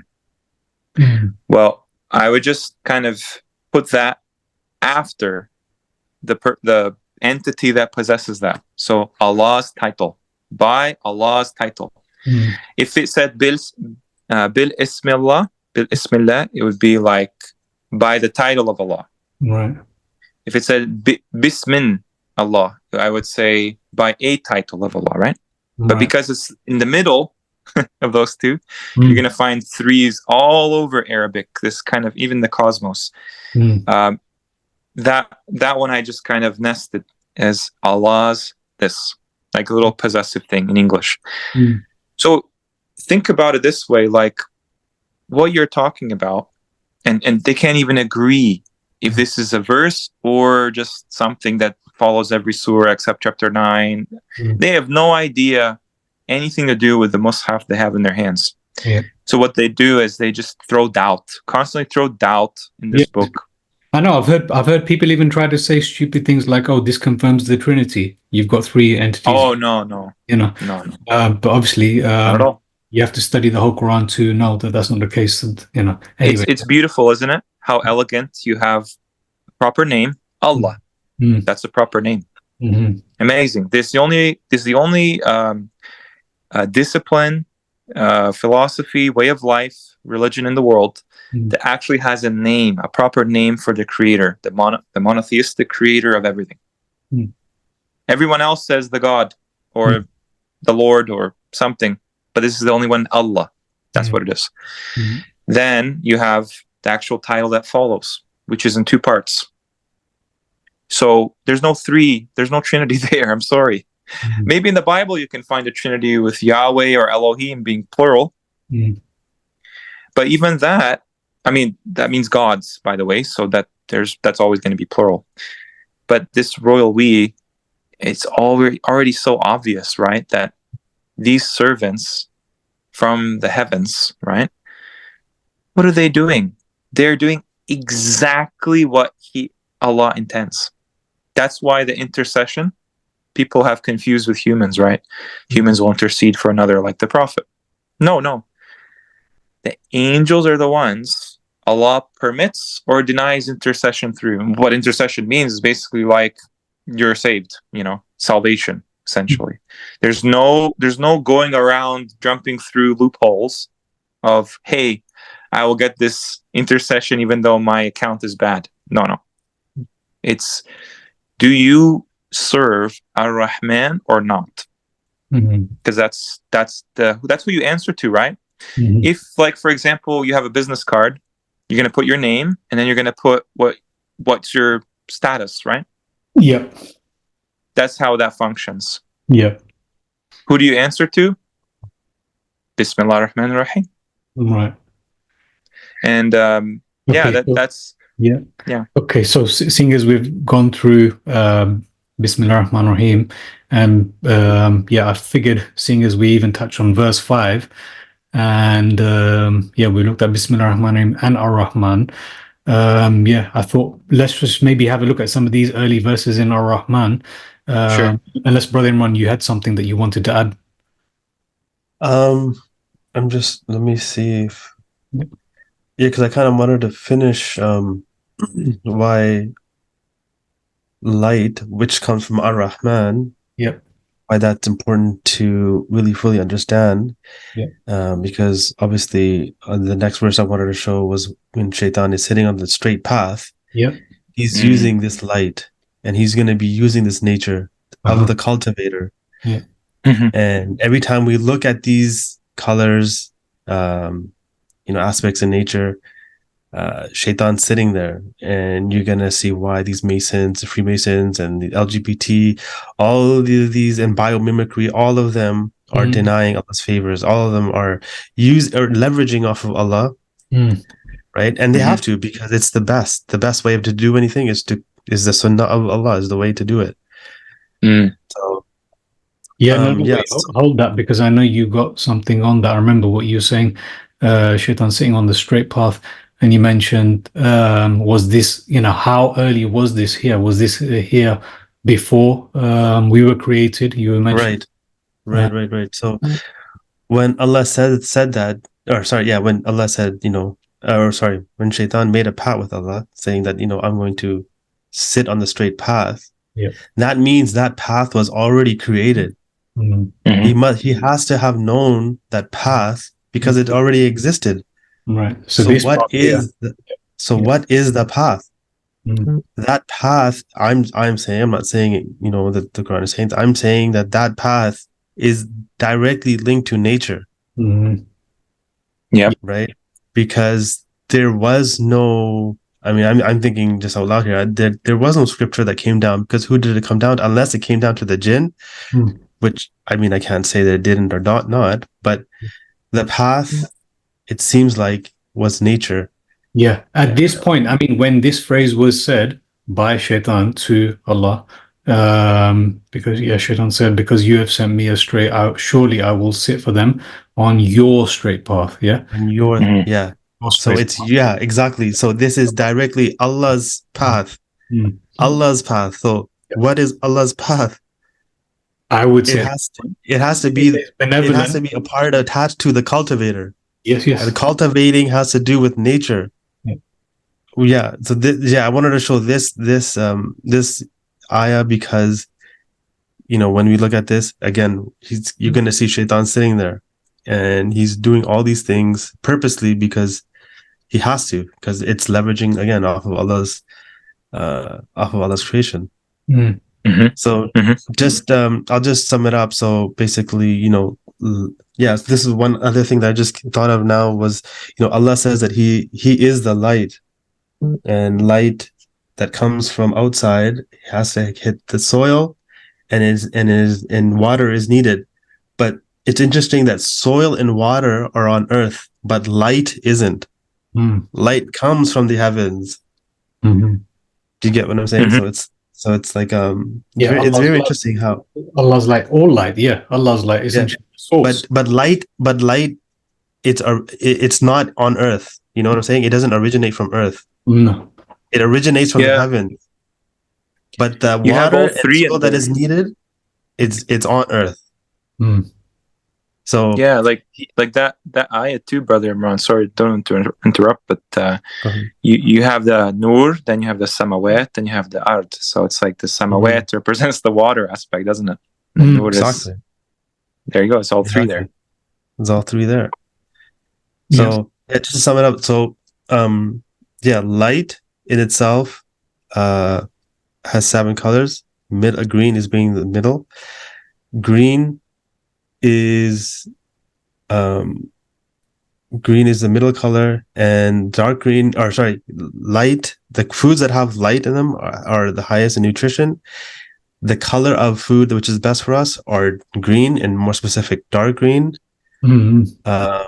And then if we look at, okay, so what is the best color for just our mind, right? If we had a color to stare at all day, what color would it be? It would be, again, green. 100%, yes. Right? In psychology. So that's because nature is based upon green, right? So it's not just creating a green room or, looking at a green screen. It's literally walking out in nature and seeing the green leaves, the green plants. The Japanese call it forest bathing. The shapes as well, the natural shapes.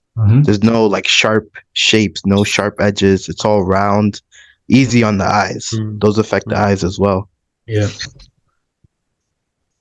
Yeah, absolutely. And so the last thing I wanted just to mention was, this was the big one for me, because this tells you that they're clearly not teaching people the truth, which has to do with the chakras. Right? The chakra points are based upon the 7 chakras. And why hasn't anyone talked about the middle chakra, which is the heart, which is the most important? And what does Allah say about the heart? All understanding comes from the heart. It's literally the root of understanding. Yeah. And so this was kind of mind-boggling of why doesn't anybody in this New Age movement or the natural law movement, none of them talk about the middle heart, the middle chakra, which is the most important. And so it's the first thing that forms too when we're in the womb, right? Exactly. The heart. That's right. Exactly. Yep. And then the heartbeat's like our first sign of life, life being given to us. Well, this all fits completely, as in like Ar Rahman. So we've clarified the benevolent, the cultivator, connection to nature, and as the way Allah is describing in Ar Rahman, what He created. Where is it here? All of this green. I know even later in Ar Rahman we've got that. What was it? That Mudhammatan.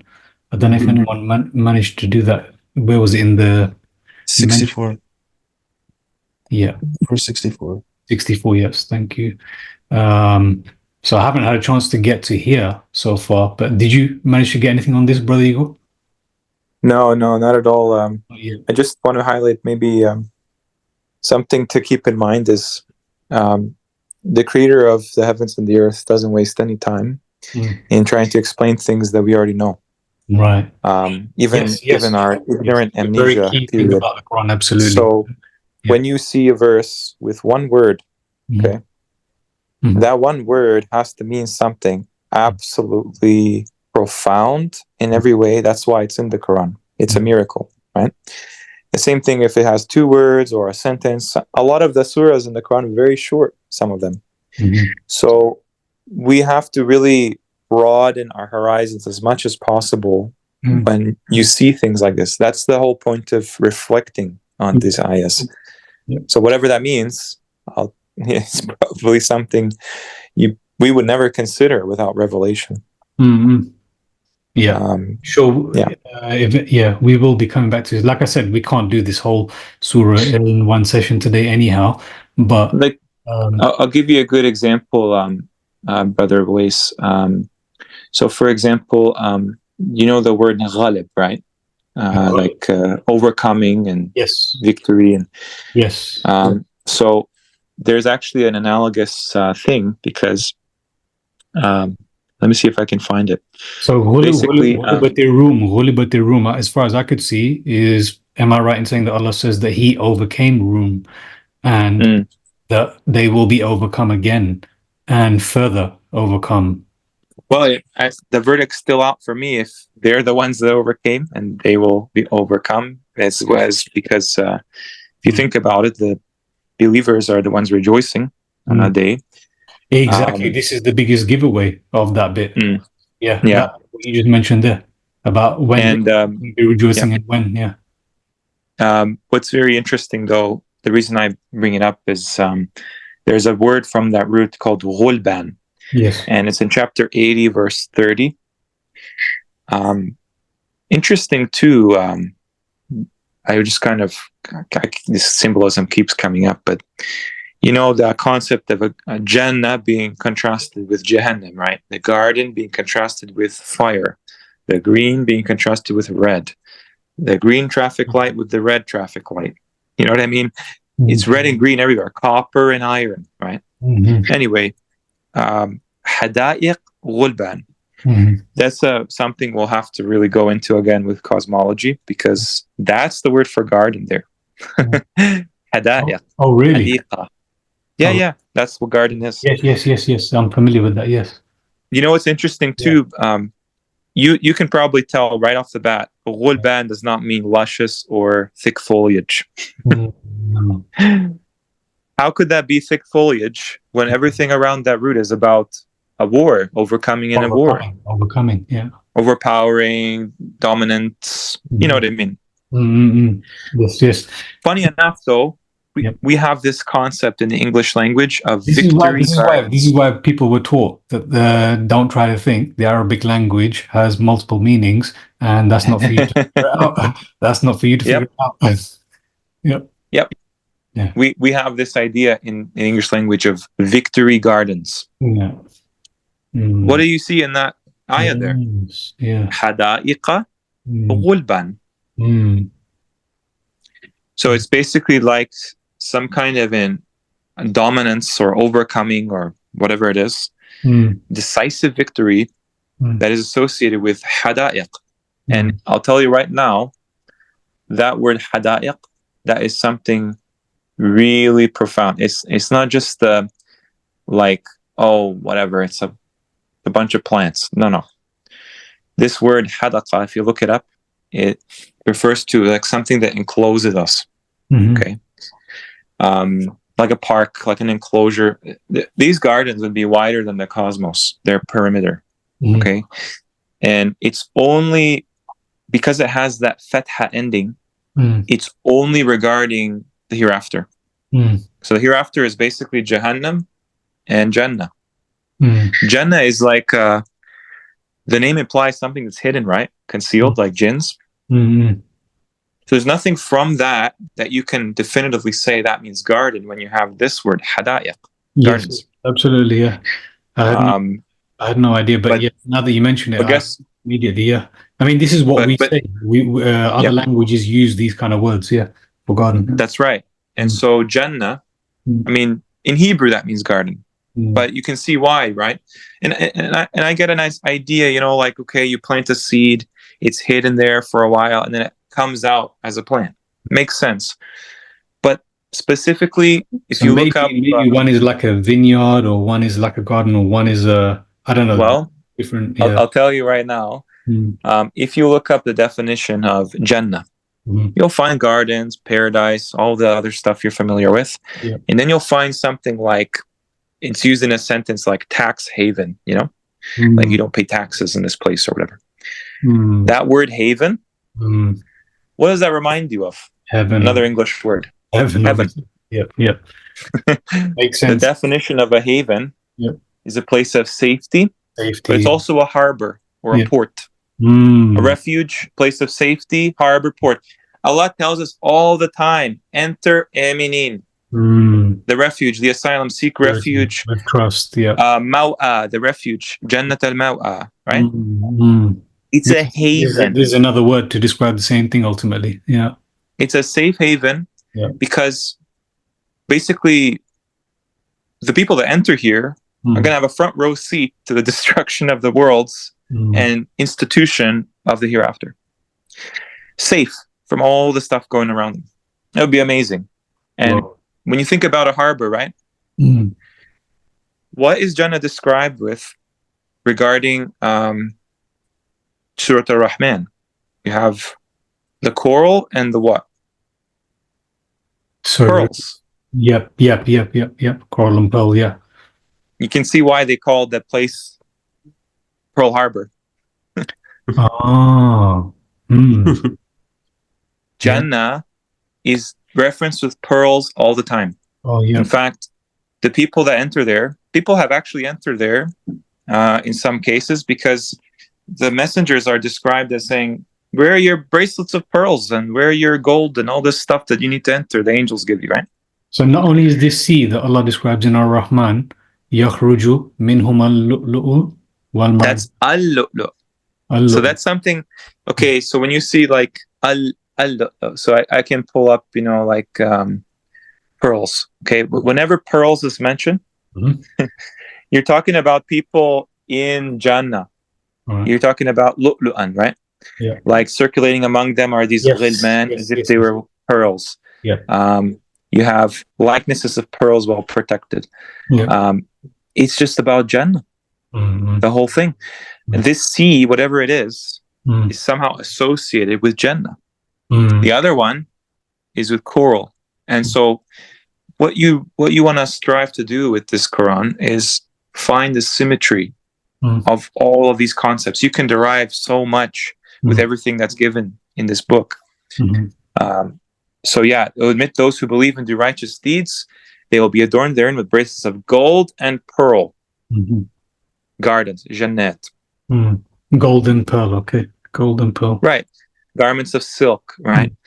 Like for example, you have we'll get into probably a Rayhaan another time, but we already know that coral is something underwater. And it makes sense that both of them are there, right? Both of them are in these two seas. We can kind of discuss that sometime, but you can look at the word marjan. What's inside the word marjan? Jan. There you go. Yeah. And that's why you see marjan and mar. We were speaking about this, brother Imran. Mar. Yeah, we were speaking about marjan. So mar in most languages means to see. Jan, I mean, I only know it because in Hindi, Jan means life. So could it mean the life of the sea? Right. You may be onto something there, brother Imran. Yeah. Because the Jan have a totally parallel. It's literally a parallel universe, like a totally opposite life to what we would consider normal, right? Yeah. Think about this, right? Above our heads is a sea, and then clearly, right, the water comes down from above. Yes. Then we have a space where we can breathe. Life can flourish, and then we have a platform. So right there, you have water, air, earth. Okay. Then beneath our feet, there's fire. You can see it comes out of the volcanoes and everything, right? All four elements in that structure. What's to stop Allah from making the exact same thing, just in a different way? You go to another sea, maybe one of these two seas, and underneath that sea, there's another space. And these people from the outer space, these qawms from the outer space, they just have their own little thing, and it's like on coral instead of land. You never know, right? Well, maybe there's something we're getting information. Yeah, sea creatures do look very similar to what we're taught is alien creatures anyway, isn't it? They're the oldest creatures possible. They have all of the traits. Those creatures are literally signs of what we can expect jinn to look like. Absolutely. Or act like. Yes. So that's why it's hard to get away from this understanding that jinn have this description of some kind of alien, snaky, serpenty, sea creature type. existence. Yeah. Yeah. Because if you think about it, right? What is the word? Like everything's in pairs. We know this very well. Like al-jan is compared to al-insan. Then you have janun is compared to insun. That's very interesting. Yeah. Because ins is a plural of al-insan. Yes. And it's indefinite. Ins and then every time. Yeah. Okay. Yeah. Every time al-jinn is used, you have al-ins. This is in this surah. Yes. Why is it like that? Yeah. This surah is full of this duality. Exactly what you said. These two comparisons. Yeah. I checked, because I very curious about this paradigm that you find in the jinn terminology versus the ins ones. And you have exactly 5 for each one. So al-jan, al-insan, janun, insun, al-jinn, al-ins, al-jinnati, an-nas, jinnatin, unasin. That's all from the Quran. Didn't have to look through any hadith or anything like that. You put them together, you're going to find that where it should be plural, right, for humans, for jinn it's singular. Where it should be singular for humans, for jinn it's plural. Right. You mean the translations are flipped? Is that what you're saying? Yeah. What's that? Are you saying that the translations have flipped it, where it should be singular, it's plural, and vice versa? Well, the translations don't even distinguish between these distinct words. What I'm trying to get at is we have a form of life that is remarkably different, almost opposite to us. So, look, for instance, we're from al-insan, and we see ourselves as individuals fundamentally, but they don't. Fundamentally, they see themselves as collective. The only time that there are messengers from the jinns, they are in a group and they say, "Oh, people, our people, oh, our people." That's the only time you'll see ya qawm in plural. Right. All the human messengers, they just say ya qawm. Yeah. They don't even have a ya at the end. They just say, "Oh, people." Right. But the jinns, they say, "Oh, our people." Because Okay. in their world, and it definitely exists somewhere. Yeah. They that's very normal to them. That's very normal to just interact telepathically, and just there are no secrets between people, and they know all their history and they know what they're doing, and the world is very much like the epitome of a creator creating everything for them. Right. Just there'd be no. That's why Shaitan is not a mushrik. He's from the kafirin. Right. Well, now that you mentioned about the jinn, brother, well, could you just read out your comment and because I want to bring you in on this, because you've been in contact with this person here and been teaching me a lot, or helping me when it comes to understanding the jinn. And I think Brother Imran watched this movie as well recently. Yep. It's pretty interesting. Yeah. Brother Joel, he's really been diving into jinn content. I didn't watch everything yet. Yeah. I especially like that one right there, like right below with Aladdin. Yes. Yeah, that video is incredible. Yeah. Because this helped me come to this understanding about you can't get away from marriage being something to do with the sea and coral. And yeah, it was just and the blue color as well. This blue color. Yep. Yeah. Yep. It just stands out too. And in that video itself, like there was a picture that he showed with Sai Baba and it's a cult leader. And in the background there was what's believed to be Krishna, I believe. Yeah. Right. And his skin was like so pale and blue. And forgive me for like mentioning this, but corpses actually look like that. They get dead, very dead and blue skin. Yeah, exactly. Well, I'm thinking about our conversation that we had with Jerry on demons and jinn, and I couldn't help but think again, trying to translate this as best as I could. This is why I've put here the humane species and the serpentine species, because when you do study a lot more of how Allah is described insan and jinn, I do get the sense more and more that one is clearly more positive and the other one is clearly quite negative. One is dark, hidden, as you said. What did you say in your comment section? Light doesn't reach them, right? You said, I think. Yeah. I'll just read it out. Yeah. Those deep sea creatures, they are always described as the most alien, and they look hideous. Yeah. Yeah. And there's no light where they are. So the developments, they're not really based around like sight all the time. So that's why Hearing. all their other senses are more like exaggerated, and they all look deformed because of that. Yeah. And when do they come out? And Brother Imran was speaking with Jerry about this. When do they come out? At what time is it that do they seem to come out the most or affect people the most? They come out Nighttime, and exactly where there's less light, right? Where there's less light. Yeah. Yeah, and I think that they're active they're active during full moons too. The tide rises. That's their light. Yeah, exactly. And yeah. So would you say that this guy is a jinn, or would you say he's just jinnin? Best. It's kind of like he just woke up. Yeah, like his eyes are so like there's no reflection on his eyes too, like just dark pupils, very wild. Yeah. But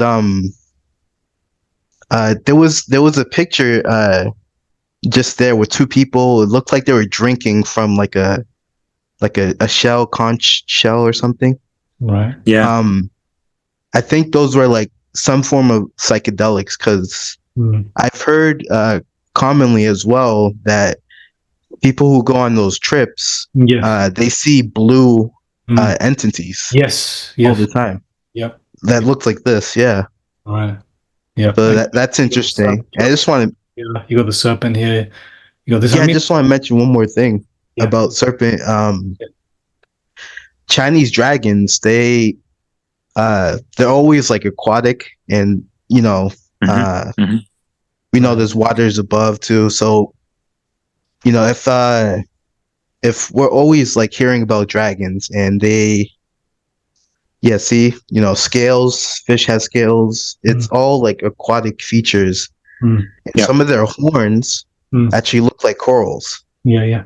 I heard on I heard on Brother Eagle's one of your live streams. I think you were speaking about the Chinese calendar, and so we're supposed to believe that all of these other animals exist except for this one. The zodiac. And so basically, is this what Allah's, when Allah says Jan or Jinn, this is encompassed in that, right? What we see here. That this there's one, it could be. The only thing we can really definitively prove from the Quran is the story of Musa. Yes. Where basically something comes from his staff that is like a Jan. Right. What eventually happens, the third account of that same story, is hayyatun. Hayyatun. That's a snake. Okay, so hayya is a snake or a serpent. And actually it can also be called a worm. Right. Spelled with a Y or spelled with an O. I see. Which is the old term for these large, amazing snakes that they call dragons. Yes. Now, when he goes to Fir'aun, it's called a thu'ban twice. So there's no contradiction in the Quran, right? This is the actual name of this species, thu'ban. If you just search Thuban, you're going to find that that's the star of the constellation Draco. That came from this word in Arabic. Okay, Thu'ban, yeah? Yep. So this is a member of this beings called al-jinn, at least one. And it's described as a hayya, as a snake. And when you can find pictures of this contest between him and the magicians. They just show dragons easily. These would be probably akin to the aquatic ones, but probably for land. There's like a land-based one, right? What's interesting to figure out there is that if you just search thurban in Arabic, what you'll find is this is the actual scientific term for snakes in Arabic, thurban, which tells you, thurban. So, which tells you that snakes are a type of dragon, actually, in Arabic language. And we're talking about how they're made from a marij and nari, right? If you just compare from marij from a fire, okay, that verse 15, chapter 55, and you look at the other account of al-jinn, how they're created, you will notice that they're made from nari as-samum. As I've got here. So if I could just read this out. So this is what I've brought here. So in Surah Rahman from verse 15. So again, it's that duality. In verse 14, let me just bring it up here so people can see. So we have in 55:14. So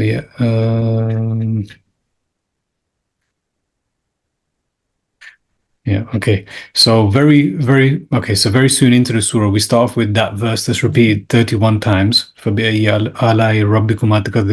after that, we've got Allah describing the insan and the al-jan. Yes. And so what you're mentioning there right now, you're on about the other extract that does similarly in the Quran, which is in Surah 15, 26. You have to put them together, right? You have to reconcile them together because Nari Samum,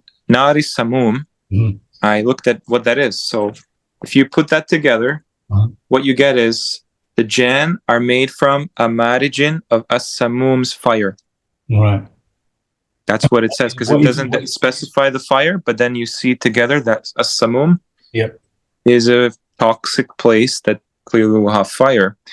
And what's interesting is I looked at where that is used, as-samum. In chapter 52, verse 27, these people that are people of the aurora, mushfiqeen, they're protected from as-samum's fire. As-samum is a place, by the way, just like Zaqum is a place, Hamim probably is a place. And then ashab al-shimal, the ones of the north, the companions of the north, companions of the left, they are in as-samum and the Hamim. It's a place. Now you see the origins of this group of creatures, and they're compared with al-ins. Al-ins is basically it means the humans, right? Like, this is kind of like the different streams of humanity. But what's interesting is Jan is singular. So it's like if you were to take any individual jinn, like shaitan, right? You'll find that he's just at any time connected to all the shayateen. That just like it's like a web, a massive like an internet. Okay. Right. But if you take any human, they're always just going to be isolated, right? So that's what I'm constantly seeing here is that this group of beings. So al-Jan, we only get an idea that thurban is a description of from the jinn, okay? And then for the jinn, we see that the only descriptor is ifrit. Ifrit says in chapter 27, ifrit from the jinn. Yes. So that is like a particular maybe tribe or species. I don't know what, but okay. Yeah. I thought there's something. I could be wrong. I got goblin like some. Yeah, that's usually what it is, because if you look at what these creatures are capable of, I think I was talking to Brother Muhammad about this a long time ago, but these goblin-like satyr pan kind of, they kind of shape shift, and it makes sense that if this is really Iblis's mode of life. Now you can see how he could fool people into thinking he's an angel.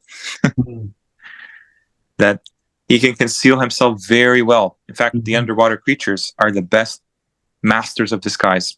Right. Okay. They also live very long too, like jellyfish and whatnot. All the aquatic creatures live very, very long lifespans. It's just really amazing to me. Like, Allah says, "I'm going to create a bashar." So that shows you bashar is contrasted with the jinn. Yeah. Right. And then I think he says he created insan from a salsalin, like the fakhar. Right. So salin is used in both, right? But the only difference is hama'in masnoon in chapter 15. And then chapter 55, it's al-fakhar. I don't really know what to make of those other than there's something particularly articulate about the human form. Yeah. And insan is singular. So every time you see al-insan in the Quran, man does this, man is ungrateful. Yes. Why would Allah not say men? Well, I think because the constitution of Adam, the point is that he is al-insan. He's the totality of all the bashar, all the human beings that could exist. Right. We all come from him. Right. A bit Same like thing about Ibrahim. A bit like how the jinn come from Jan, then, in that case. Well, I could, you could probably see that to be the case. I'm just maybe not too clear on how their descent works. But yeah, it's supposed to be analogous. I could be wrong. I don't know what the case is, but clearly, like there's levels to descent, right? Like anas, unasin, insan. But what I noticed is, if I could, you're making me think here right now that this is you're basically saying that is one, and this is the source, basically. So you're making me think that this is basically Adam alayhi salam, and that this is Iblis. I don't know. Maybe is Iblis the first one, or is he a later? It could very well be he's one of the first ones. But my idea is that al-insan encompasses every human that's ever existed, because Adam is that.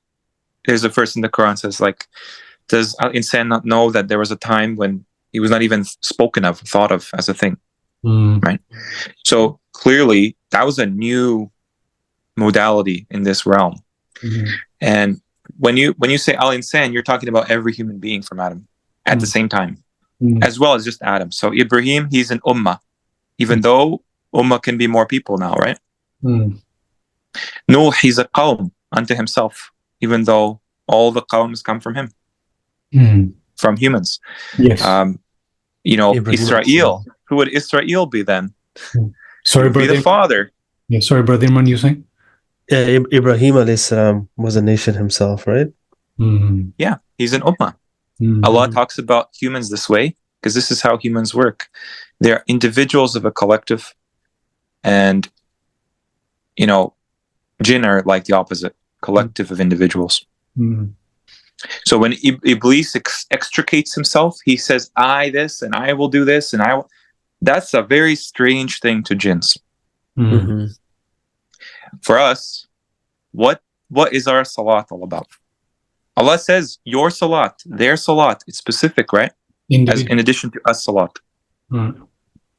He's telling you, don't conform. Don't conform. You're humans. What are you doing? Conforming, creating these cults and being mindless, blindly believing in these things created by jinns. Because our salat, if you want to call it, is finding, like you said, this comes full circle, the cultivation of what you could call our heart space and what it permeates of this green light. Sometimes they show as gold light, but same idea. So that when the day comes and the hour comes, these people called mushfiqeen, right? Shafaq means aurora, twilight, aurora. These are the people protected. on that day from humanity. Maybe from who knows, but I understand humanity, right? So when you're seeing like, okay, Allah is He's the Rahman of the Ar Rahim, right? Yeah. And you have these people who are from their what do you call it? Like, it's like your body is your own personal masjid, right? They call the body a temple in traditions. They call the universe is inside you and stuff. There's a truth to that, in the sense that we're created in a similar fashion to the heavens and the earth. So, this Salaat, this heart, this whatever you want to call it, we are constantly being told, stop being yourself. Stop doing what comes naturally to you. Don't even thinking about the fitra or anything. You have to do things by our rules, what we've set up for you. This is the common thing for humanity. The people in the Quran, the messengers, are always compelled by the wrongdoers. The people who are on the Millat Ibrahim, there is no compulsion there. There's no compulsion in the deen. And so what's going to happen is Allah will cultivate every single believer in their unique space, because when you do good, you're given more breadth of free will, right? When you do evil, you become the instrument of his plan. So you have less free will. You become just another pawn in the great order of things in the plan. That's why it makes sense that there is no compulsion and there's no difficulty in the deen. It's not this set of rules and this system of prayers and this system of just mindless utterances where you gather in a circle and just say these words repetitively, not really even reflecting on what it means. It's understanding what's your position in this life, and exactly, it's like you know where you're going. You know what you're supposed to do. That's how people should be acting. Instead of entertaining themselves mindlessly by distractions, diversions, making the revelation so insignificant in the grand scheme of things, that you're just you waste your time. Like, of course that's what shaitan is going to do. But if you follow that intuition, you'll never end up there. This is the guide for that, right? This is why humanity is so interesting. I like what you said about the whole us being pushed into conforming and rejecting our fitra, because I just experienced this earlier today. I see this with a lot of the people who are fully indoctrinated and quite old in their age, or fairly old in their age. You're pointing out simple things and it's like as if they've forgotten that this is actually good for us, isn't it? But they're continuously drawn to everything that is, or they're following, or they're forcibly following everything that is bad for us. So I experienced that as well. So that completely resonates. And you can't be a believer if you're not confident in something, and you cannot be confident in something that you blindly follow. And the other part of that is the salah part, right? Amalu salihat. How can you pretend to follow this straight path if you're not reconciling the world around you, as you clearly, which has been fractured, right? It's been fractured for us. So, this is what he's coming to. There's different ways that this is achieved, but it's the same goal, same endpoint, same ummah, if you want to call it. And this is humanity's test, in my opinion. We're put in this age of confusion, and just amnesia, and so Allah sends a dhikr. I just wanted to mention, because I showed Allah is the light of the heavens and the earth, and he made everything from water, and shaitan is sitting on the straight path, right? And if Ar Rahman is one of like the main names of Allah, then he's gonna mess around with Ar Rahman, just the name. So Ar Rahman, the Ra is pronounced most in that name. In Tajweed, it's tafkeem of Ra, so it's pronounced with a full mouth, so it's Ar Rahman. So if we just Google Ra, exactly, it's the Egyptian god, right? And it's linked with sun. right? Something that's imitating the sun, which is where the light comes from. And if in the Hindus they have Ram. I see what you mean, meaning like, okay, so we're talking about the cultivator, Ar Rahman, and therefore to cultivate something, you need the light that you're speaking of. Okay, I'm with you. The light that is Allah, and this is the false light, basically, that they've. Right. Well, it's leveraging off of the truth, right? Because he's sitting on the straight path. He knows the straight path. Okay, yeah. So he's taking that straight path and he's deviating the rest of humanity. So he's going to leverage off of Ar Rahman by using his name even. Yeah. Right? Because do you see them using any other name of Allah for their gods? Not really. This is the main one. So this name of Allah, Ar Rahman, it's for sure now that this is a very, it's a very important name of Allah subhanahu wa ta'ala. Yep. Brahman as well, as Brother Joel said. What does it mean there? Type in. Yeah. Type in RAM. Well, oh, Brahman. RAM. No, delete the whole thing. Oh. Delete the whole thing. Okay, sorry. Yeah, delete the whole thing. Yeah. RAM. Ram. Yeah, God, and just put God. There you go. Lord Ram. Yeah. Right?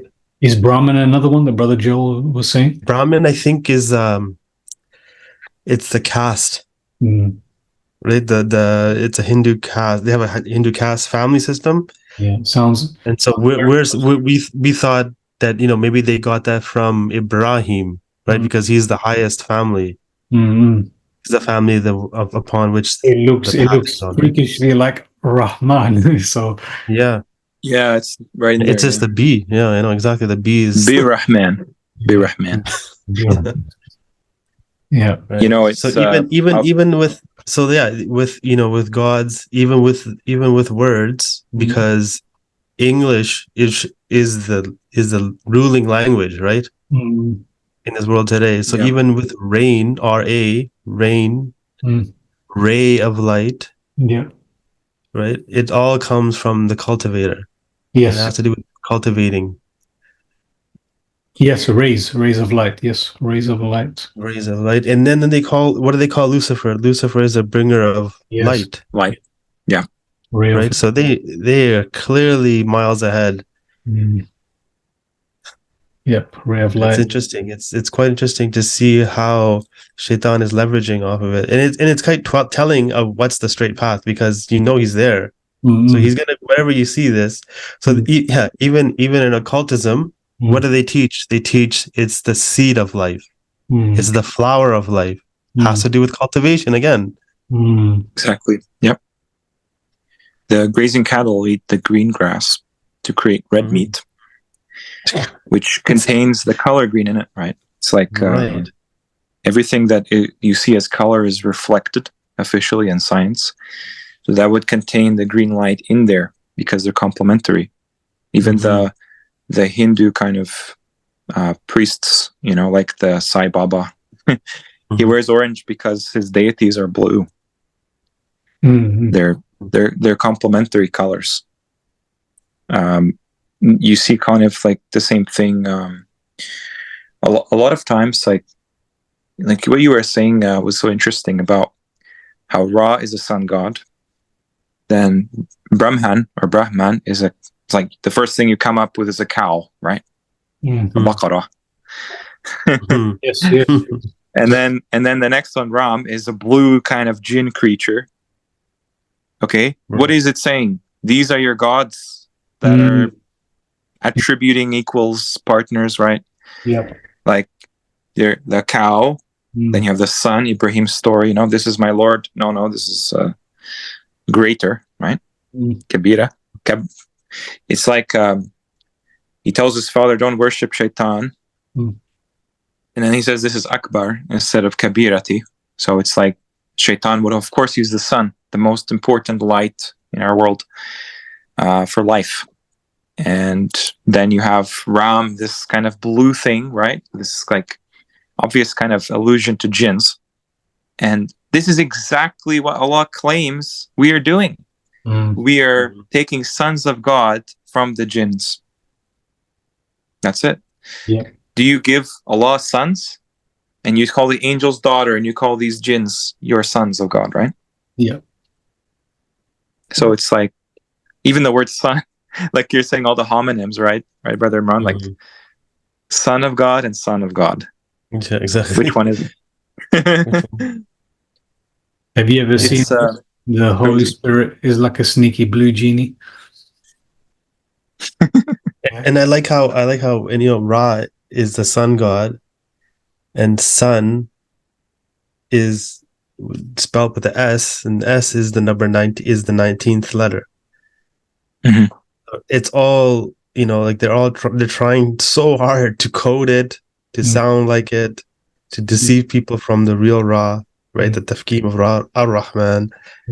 Yeah, and I mean they call like priests today lords in the form of rabbis, right? Rabbs, lords, Rabbi. How does that fly under the radar? Yeah, I know. Tell me about it. Yeah, exactly. Lord, yep. Our Lord is Allah, but yet we use that word very freely. Yep. Yeah. So yeah, it's quite interesting that the light, even so the LGBT, the original flag, when people see the real flag, like the real spectrum of light, they won't think of it as actual light. They'll think, oh, this is the LGBT flag. And that's how Shaitan's manipulated. That's how bad he's manipulated people. Yep. People can't even see the truth without having something already stuck in their subconscious mind. Right? Yeah. So exactly. they've got the 6. Right? This is the 6. They only have 6 colors. Yeah. So they removed one specifically because now there is no middle. There is no middle color.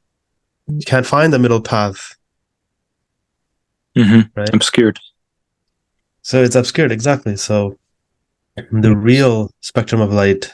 That's why we said in that video, Shaitan forbids beauty, Allah forbids equality. He's flipping it, isn't it? He's flipping it all. Yeah. But what better way to destroy the concept of the deen than in the name of the deen? Exactly. Yeah. And not just that, but Allah is made of light. He is the light of the heavens and the earth. So that would be like the number one thing that they would go after.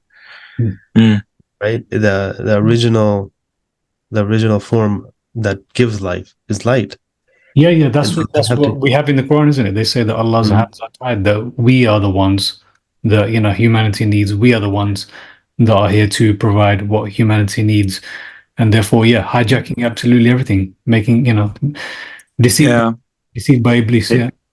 They piggyback on the truth, knowing that they're inferior to it. So the best thing to do is, it's a genius move, right? Like, you have people follow something that looks correct, but it's actually the opposite of what the truth is. And they even call themselves illuminated, right? Illuminatis and stuff.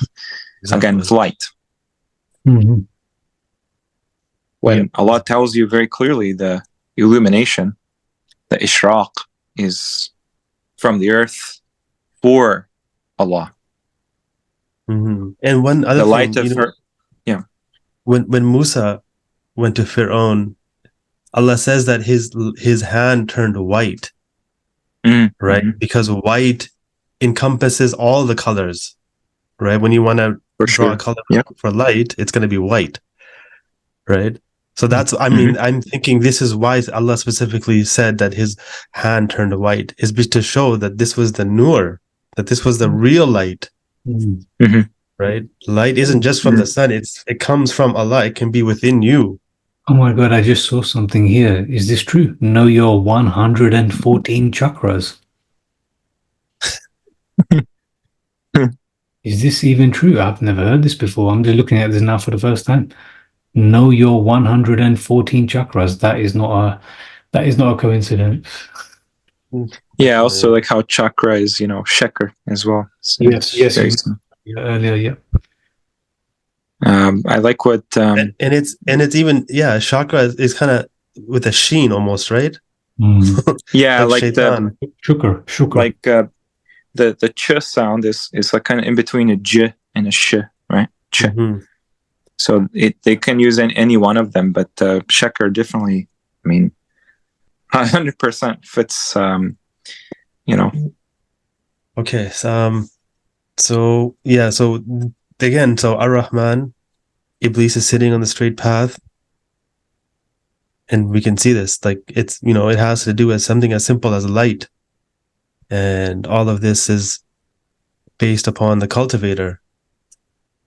Cultivation is based upon light because nothing can grow without light. Yeah. And also, so the next verse, I thought, he taught the Quran. Oh, right. Sorry. So if he created everything out of water, then the Quran isn't really written words or spoken words, right? So that's sound waves.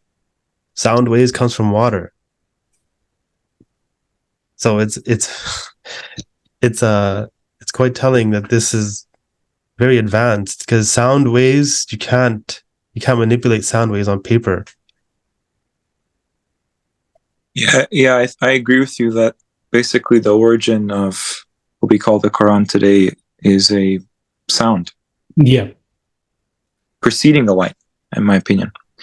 You have like sonoluminescence, right? Like you actually, Brother Howard Stirrup will say like how he's creating a star in a jar through sonoluminescence. Right. So you make the cosmos, the order, via frequency that creates a flash in water, or a star, a light, like let there be light. And then, funny enough, everything just kind of comes from there. It's repeatable, actually, in a controlled setting. So the sound really does pre-exist everything. It's the most powerful force. Above light, above fire, water, earth, metals, everything. Mm-hmm. The winds, even. So would you say that the Quran, because this is where I was, that this came as something from sound for sure, but when we look at how this was, we have these travelers that wrote them down on, what is it, immaculate pages. You're familiar with this, right? Yeah. So yeah, what's your thinking, as in, okay, so what is the Quran then? Is it something sound based, or is it something written down in a book for us to read? Well, it's both. Yeah, it's both, because like a lot of people will try to tell you that the Quran is 100% oral. I don't think that's the case at all. No. That name implies you are reading, understanding something you see with your eyes. I mean, you could, if it's recitation, fine, but recitation is within the category of reading, so you had to have read it somewhere, right? And in my opinion, because it's meant to be understood and deciphered, even that word naskh, right? How it's like related to transcription, related to copying down. Perhaps the original format of the Quran would be something very spectacular, like what you're showing here. But this format is exactly the same thing, word for word, stroke for stroke, symbol for symbol, everything is just in this copied version. It's not even a version.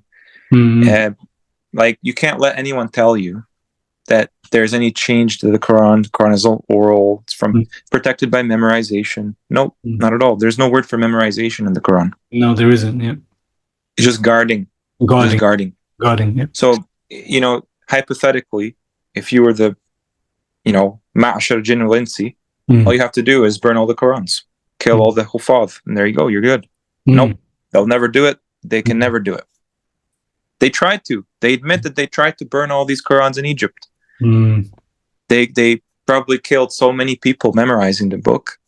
Probably are slaughtering so many people that speak this language because it is alive. It's still living, in living memory. There's no other religion or language or book or any sort of basis of knowledge that has this. It's not Germanic. It's not just, some mystical thing. It's the Quran. It's meant for you to peruse through into and understand it as best you can. We have the internet today, right? Like, is that just a coincidence that we have the internet as a resource? I mean, you can argue this is identical to Suleiman's concept, or all these like jinns and stuff working at the speed of light to give information and download things, and you know what I mean? Like, it's not a coincidence that this book has never been debunked, never can be. And I'll tell you right now, like, everything that the scholars are just baffled with how the Quran is. Yeah. They'll tell you there's this little marking that looks like a mihrab, right? And they say, oh, you have to prostrate on this verse. No, that doesn't. that's a complete fabrication. There's nothing to suggest that whatsoever. Whatever sujood is, whatever that symbol means, it's in there for a reason. Someone just has to do the work, investigate what it means. Same thing with this octagram in the Quran manuscript. Yep. So in that case, because I was watching Sheikh Imran Hosein's interview with 5 Pillars. Are you familiar with that by any chance? I saw some clips actually, yeah, now that you mention it. So I ended up making a list actually of things that need to be refuted and clarified, you know, for at least for our own selves, you know, like things that I mentioned. Yeah. We're not going to know every single part of the Quran.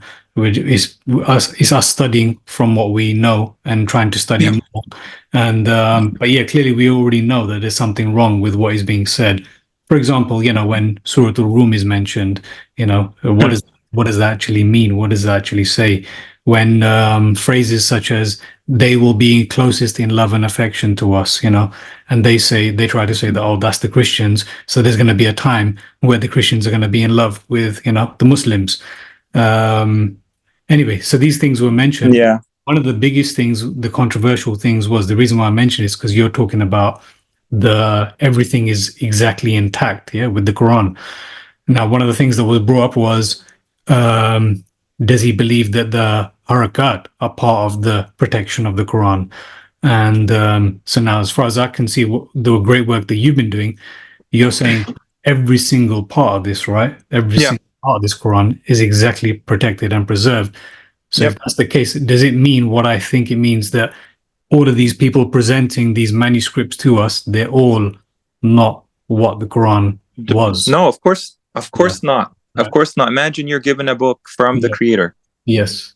And you don't even bother to make a distinction between Rahim and Rajim. You're gonna wing it and work off your memory. Yeah, because this doesn't make sense to me, that these people presenting these scripts to us saying, "Oh no, originally there was no harakats and they were added later." None of this makes Also, the thing is that diacritical marks as well. The symbols is another thing, but the diacritical marks, that's indisputable. And what you'll find is all you have to do is take one noun. I don't know if anyone's ever done this, but this is what I started to do because I noticed for a while that there's something in the Arabic language when you have an ending with a fatha, kasra, or dhamma, at least for nouns, that makes a difference in what that is, even though it's the same word, like ard, ardu, arda, ardi. Yes, I know. Okay. I'm still yet to catch up with you on that. I'm with you. There is a distinction. I'm still yet to quite understand exactly that. Would that really be random? Yeah. No. Would that really be subject to recitation differences, accents? No, never. Yeah. It means something. Even in the grammar, it means something. The Arabic language is so preserved that they even named everything that the terminology points to something really profound all the time. That's part of why Arabic is something crazy. Like, it's actually beyond what we can imagine. So when you look at it, we're told there's different accents, dialects. Fine, that's fine. But if there's different dialects or accents, you would just get a different type of human speech of the same text. You don't change like between my accent and your accent. You don't change like what's on the page. It's just how you pronounce it. But the page has the same words. And really, we don't see that. They're just lying. Like, let's be honest, the scholars, quote unquote, they lie that the qira'at are not different, contradictory, ambiguous, redundant. manuscripts of the Quran. We're told the jinn and the insi are the ones that will aspire to create and fabricate something the like of the Quran or a surah or 10 surahs. Yeah.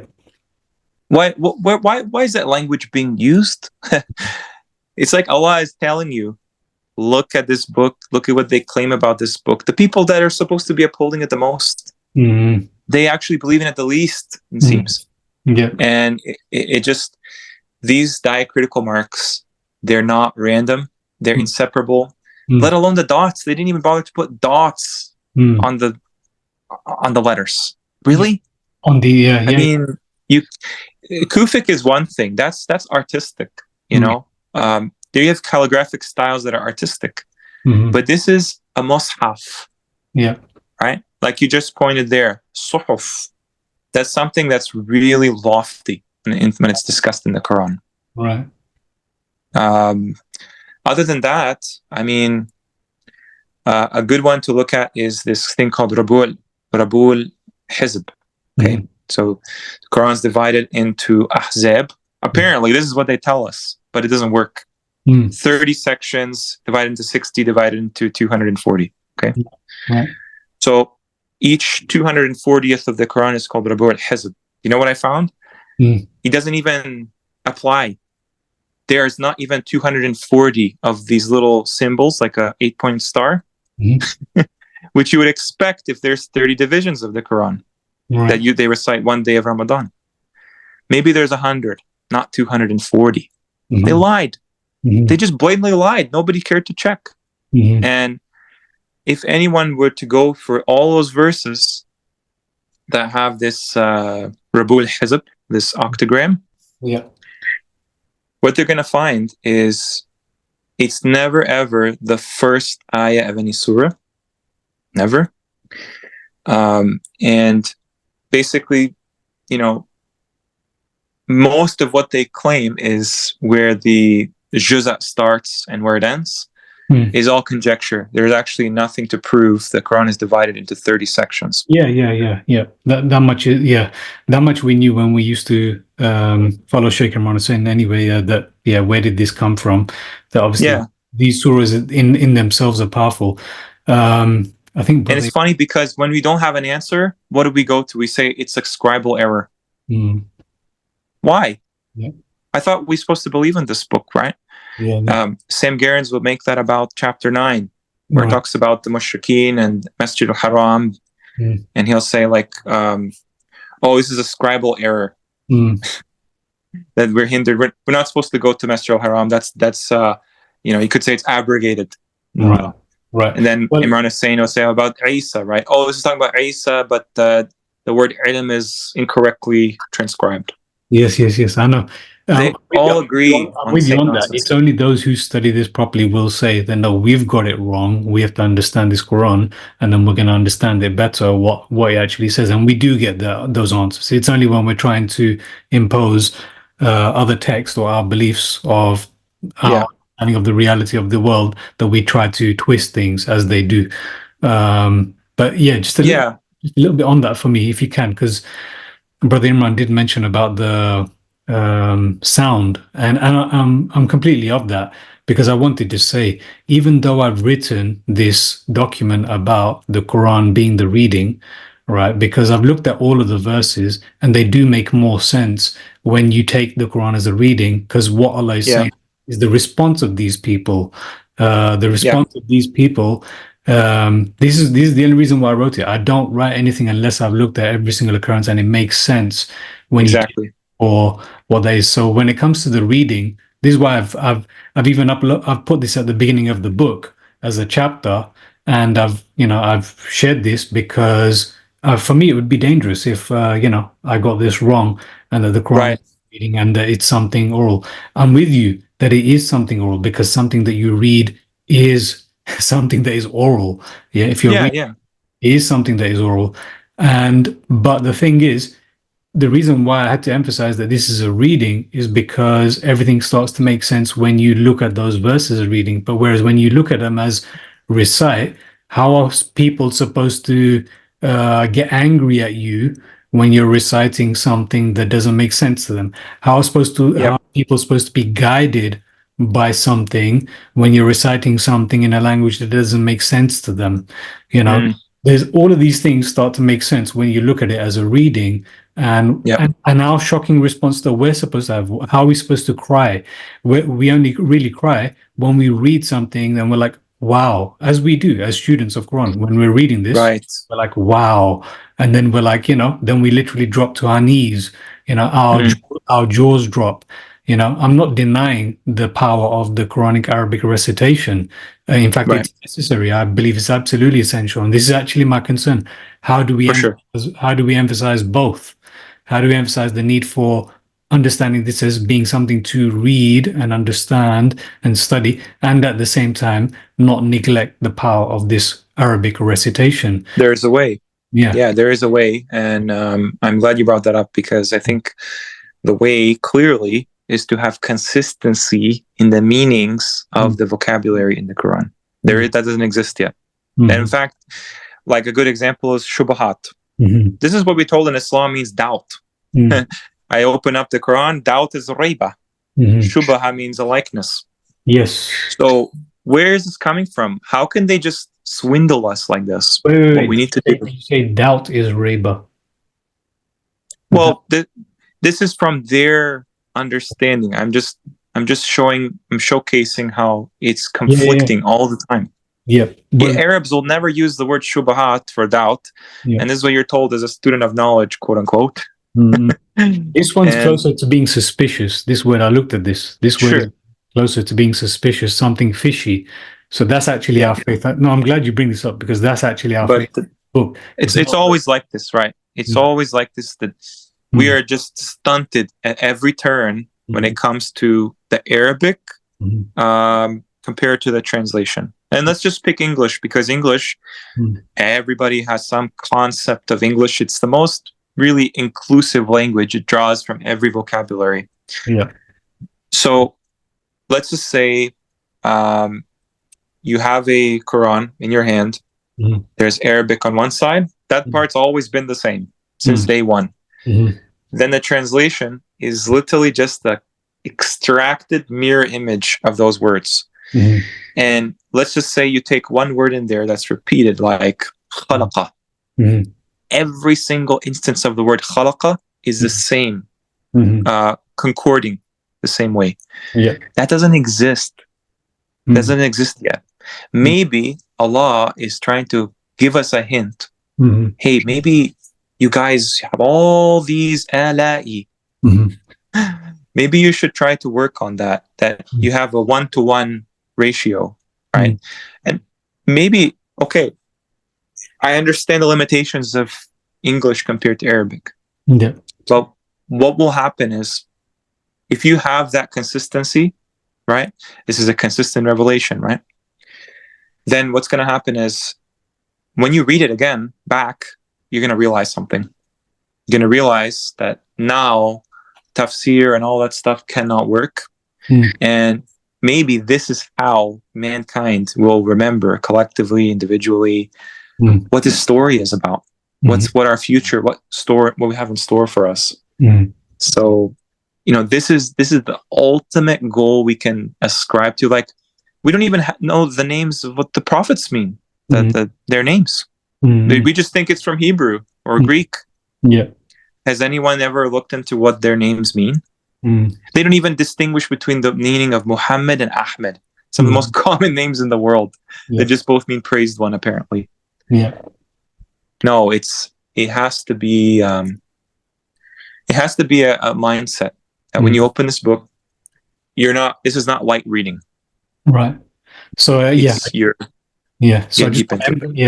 want to emphasize that for me personally, I do need to recite the Quran, and I just put on Telegram, I think in early February, when I was struggling myself, and I found that there was a strengthening, a healing, my own personal feeling when I was reciting the Quran. I could feel it. Absolutely.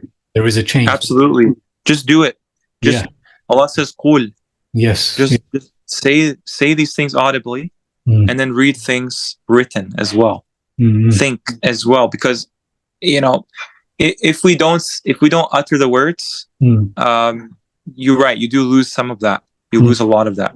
Yeah. But if we don't understand what they mean, these things, they become like spells. Like they just don't have any. Well, thank you. It's both. See, the thing is, Both. when I was speaking with that close brother of mine that you're familiar with, his brother is involved in, helping people with jinn effects, effects from the jinn.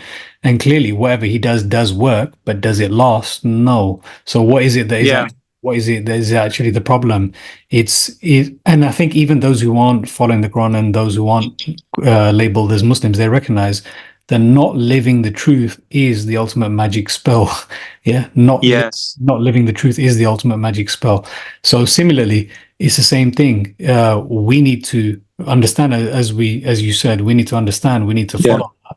That is breaking the spell, or breaking at least more and more spells upon us. And at the same time, what I've realized is that yes, you can't even let go of this Quranic Arabic recitation, because that is another major spell breaker in itself. It is. It is. Imagine if you couple that with the meaning. Yes, because we're supposed to. Now that breaking the spell is even more powerful. Yes. Yeah. Like you can have possession being thwarted in other religions. Yeah. Like for example, in the name of Lord Jesus Christ, Son of God, I expel you, demon. Right. Yeah. And the person gets better for the time period. Because these things are so intelligent, they know they're going to convince those people to be Christians. Same thing for Buddhists, Hindus, everything. It's like our enemy. Their thing that they have over us is intelligence. Clearly, the only thing we have over them is what you're describing. When you read these verses, you recognize with the truth. You're reduced to tears because. Ultimately, our strength does come from emotions, our creativity, our drive to, as Brother Joel was telling me, to live for a cause beyond yourself. That's something they will never take away from us. Yeah. And they have all their agents and all this stuff online right in this very moment to divert, like Brother Imran was saying, as good agents of shaitan, divert you from the path. So just keep doing what you're doing. Don't worry about, even Imran Hosein. I mean, we can like debate with these people all our lives. Like Baba Shoaib, he's still going at it, and they'll never admit these people are they're married to shirk. It will never happen. It's something of our test now, and this aurora is no coincidence, right? I know. Something about our test is. Yes, it does. It does give me the chills. This aurora business that's happening. Yes, it does give me the chills. And with what you're saying, what are your chills? What are chills? Yeah, is that not the same thing in our bodies as this aurora? But you look up these holy people, these saints, messengers. How are they depicted? Weren't they depicted with fire around them? They're not being punished. They're praying. The Christians, they'll put halos around them, exactly like a Taurus field around them. Yeah. This idea, this passion, is what drives these messengers. Yeah. And I think it's interesting that, when we talk about this aurora and all this, they call them aureoles. Aureoles, the same word. The thing around your body is called an aura. In Arabic, it's aura. And then Allah talks about the clothing of taqwa. What do you think that is? We talked about waqf being protector, taqwa being some kind of field. It's not fear. It seems to be the opposite of fear. Fearlessness. Like you are Allah's waqf. He's your waqf, and you have made this shield around you. Which basically, if you want to prevent possession, that's the way to go. You don't want to treat possession. You want to prevent it completely. Just write it off. These jinns, these shayateen, right? They're very, the shayateen are very cowardly, clearly, right? So imagine if you meet that cowardice with this fearlessness about this unapologetic. We're not arguing for slavery like these Sunnis. We're not arguing for child marriage. We're arguing for this book being preserved. working for the deen coming from the Quran alone. Imagine that is what keeps them up at night and makes all the detractors around us who are trying to tell us that Russia is the Prophet Muhammad's ummah, or the Prophet Muhammad was this pauper in Arabia. No, I don't care about the mainstream or the fake alternatives. I'm just saying this book is from God. And what do people have to in response to that? Oh no, we follow the hadith as well. There are many qira'at. No. Stop complicating things. This is what this book establishes, right? Yeah. Well, just based on what you just said, when I watched the interview with Dilly Hussein and Sheikh Imran, I was shocked with what Dilly actually said. They're trying to understand about the sun rising from the east. Sun rising from the west as opposed to the east. So Dilly's question was, Dilly basically said, so is it possible that what we see in the Quran is Allah's, the natural law, the laws of nature, but could it be possible that what the hadith is describing is when the laws of Allah is breached? Man. And I thought, wow, this is exactly what they do. They say, yes, but no. This is what they do. Yes, but no. As in, yes, I believe the Quran, but no, I believe in this. It's always like this. And I was just shocked. I was like, no. Allah says that the sun goes continuously in its circle like that. So that's it. Don't tell me. And as it says in the Quran, my Lord brings the sun from the east. You tell your Lord to bring the sun from the west. That's it.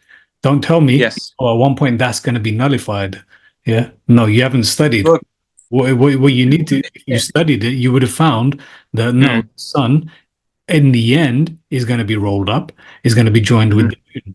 That's when nature are going to be breached, and that's how it's going to look. But don't tell me that it's going to be the opposite, and it's going to come from the west. Yeah. That's part of his laws. I mean, you can explain that very easily in the Quran. The Quran has 2 easts and 2 wests, among probably other ones. But those ones are particularly in Surah Ar Rahman. He is the Lord of the east and the west, 2 of them. Yeah. So we will be coming to that one. Yeah. Inshallah. Think about it. If our world, the sun sets in the west, rises in the east, no problem.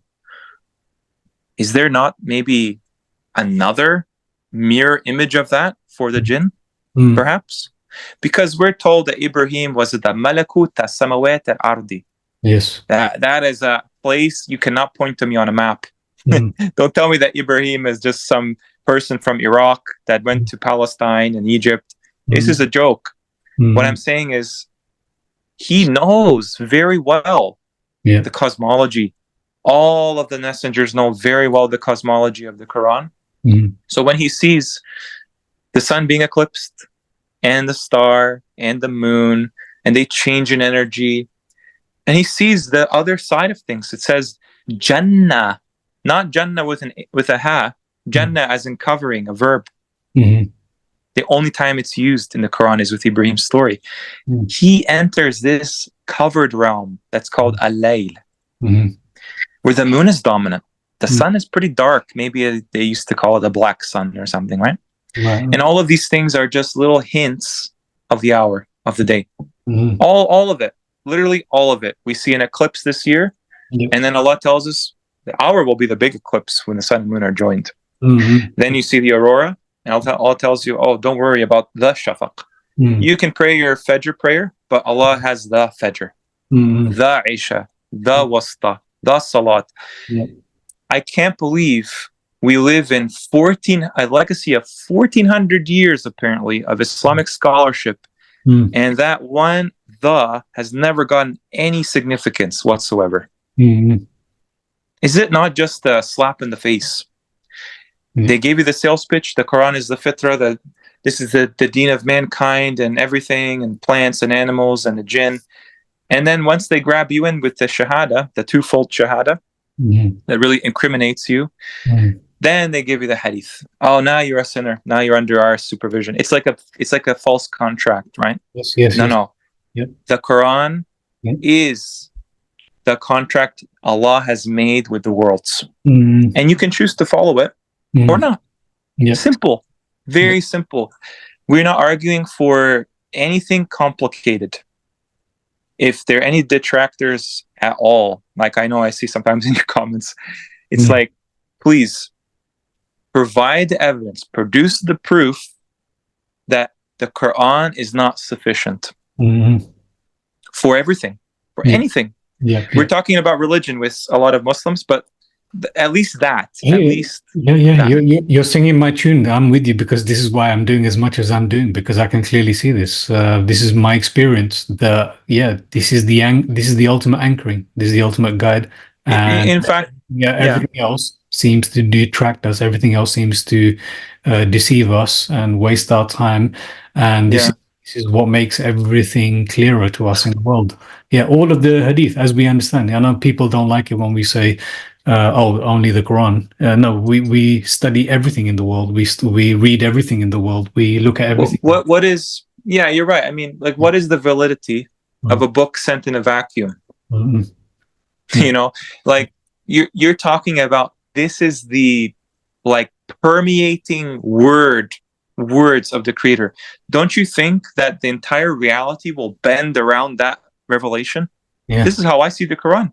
Whatever you do, it will speak to who you are, what you've done, not what you assume to be true, the actual truth behind all of your assumptions, all of the coverings that they've created for us. They have made reality fake around this book.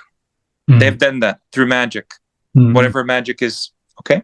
And then what they're doing now, very obviously, it's so laughably obvious, is they're giving you a fake alternative. They're giving you a fake alternative. So when you talk about the Quran, right? How do we approach this book? How do we approach this revelation? Everything about it is about the hour. Pretty much everything you can reduce down to Allah is talking about the hour. The hour is near. The hour is like, we can argue when, like, you know, we can argue what its specifics are, but it basically is the end-all be-all of the cosmos, the end of the world, the end of time, the very last portion of everything. And it's the culmination and climax of everything that's existed. Everything in the Quran will be established probably the most in that time. And then you have the hereafter, it's done. The horn's blown, the day's here.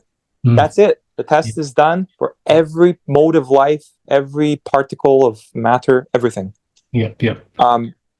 Why on earth will we not accentuate that as believers, Muslimin, Hanifans, whatever you want to call the followers of Allah?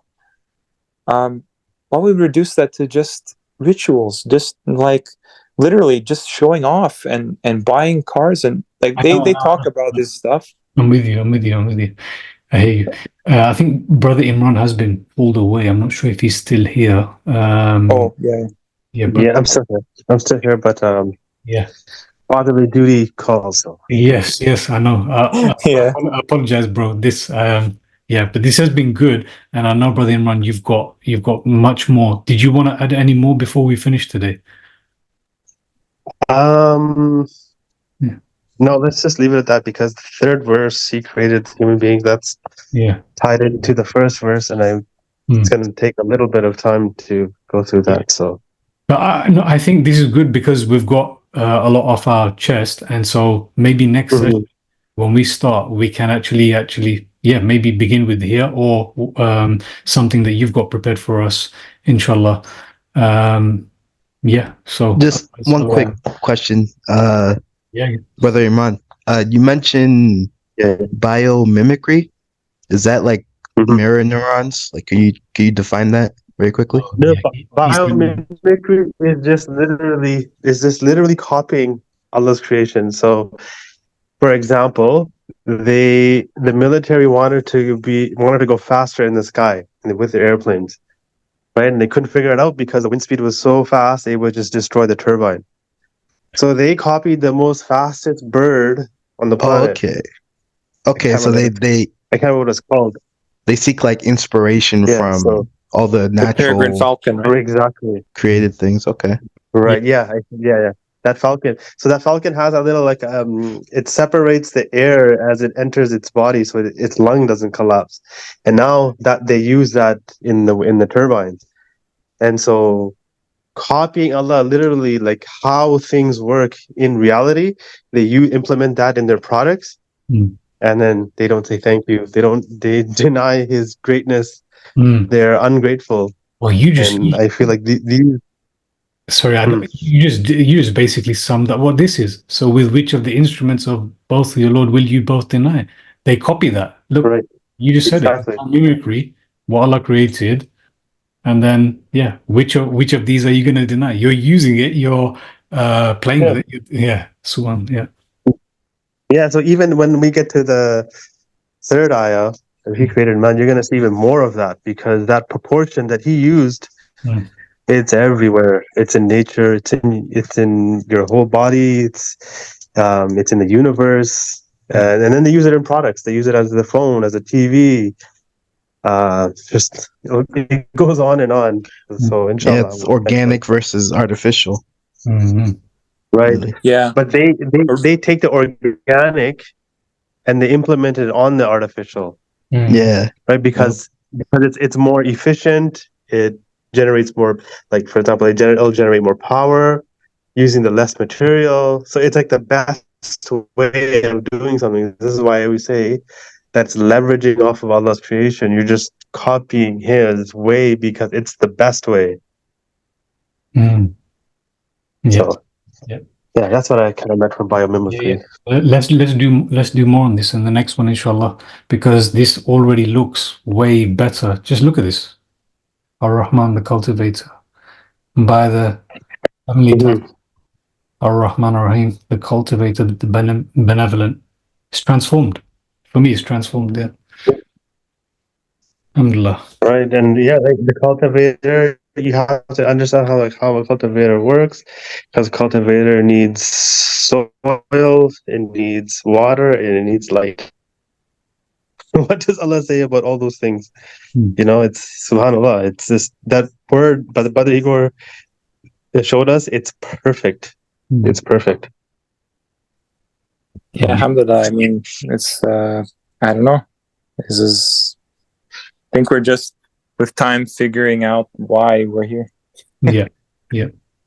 Okay. Yeah. And it feels like the more time goes on, the more we're going to realize that His path, which is nature, that's the path. Yeah. Looking forward to the next one, inshallah. Inshallah. Yeah. Inshallah. Okay, brothers. All right. Speak to you later, inshallah. Okay. Take care. Assalamu alaikum wa rahmatullah. Wa alaikum salam wa rahmatullah. Wa alaikum salam.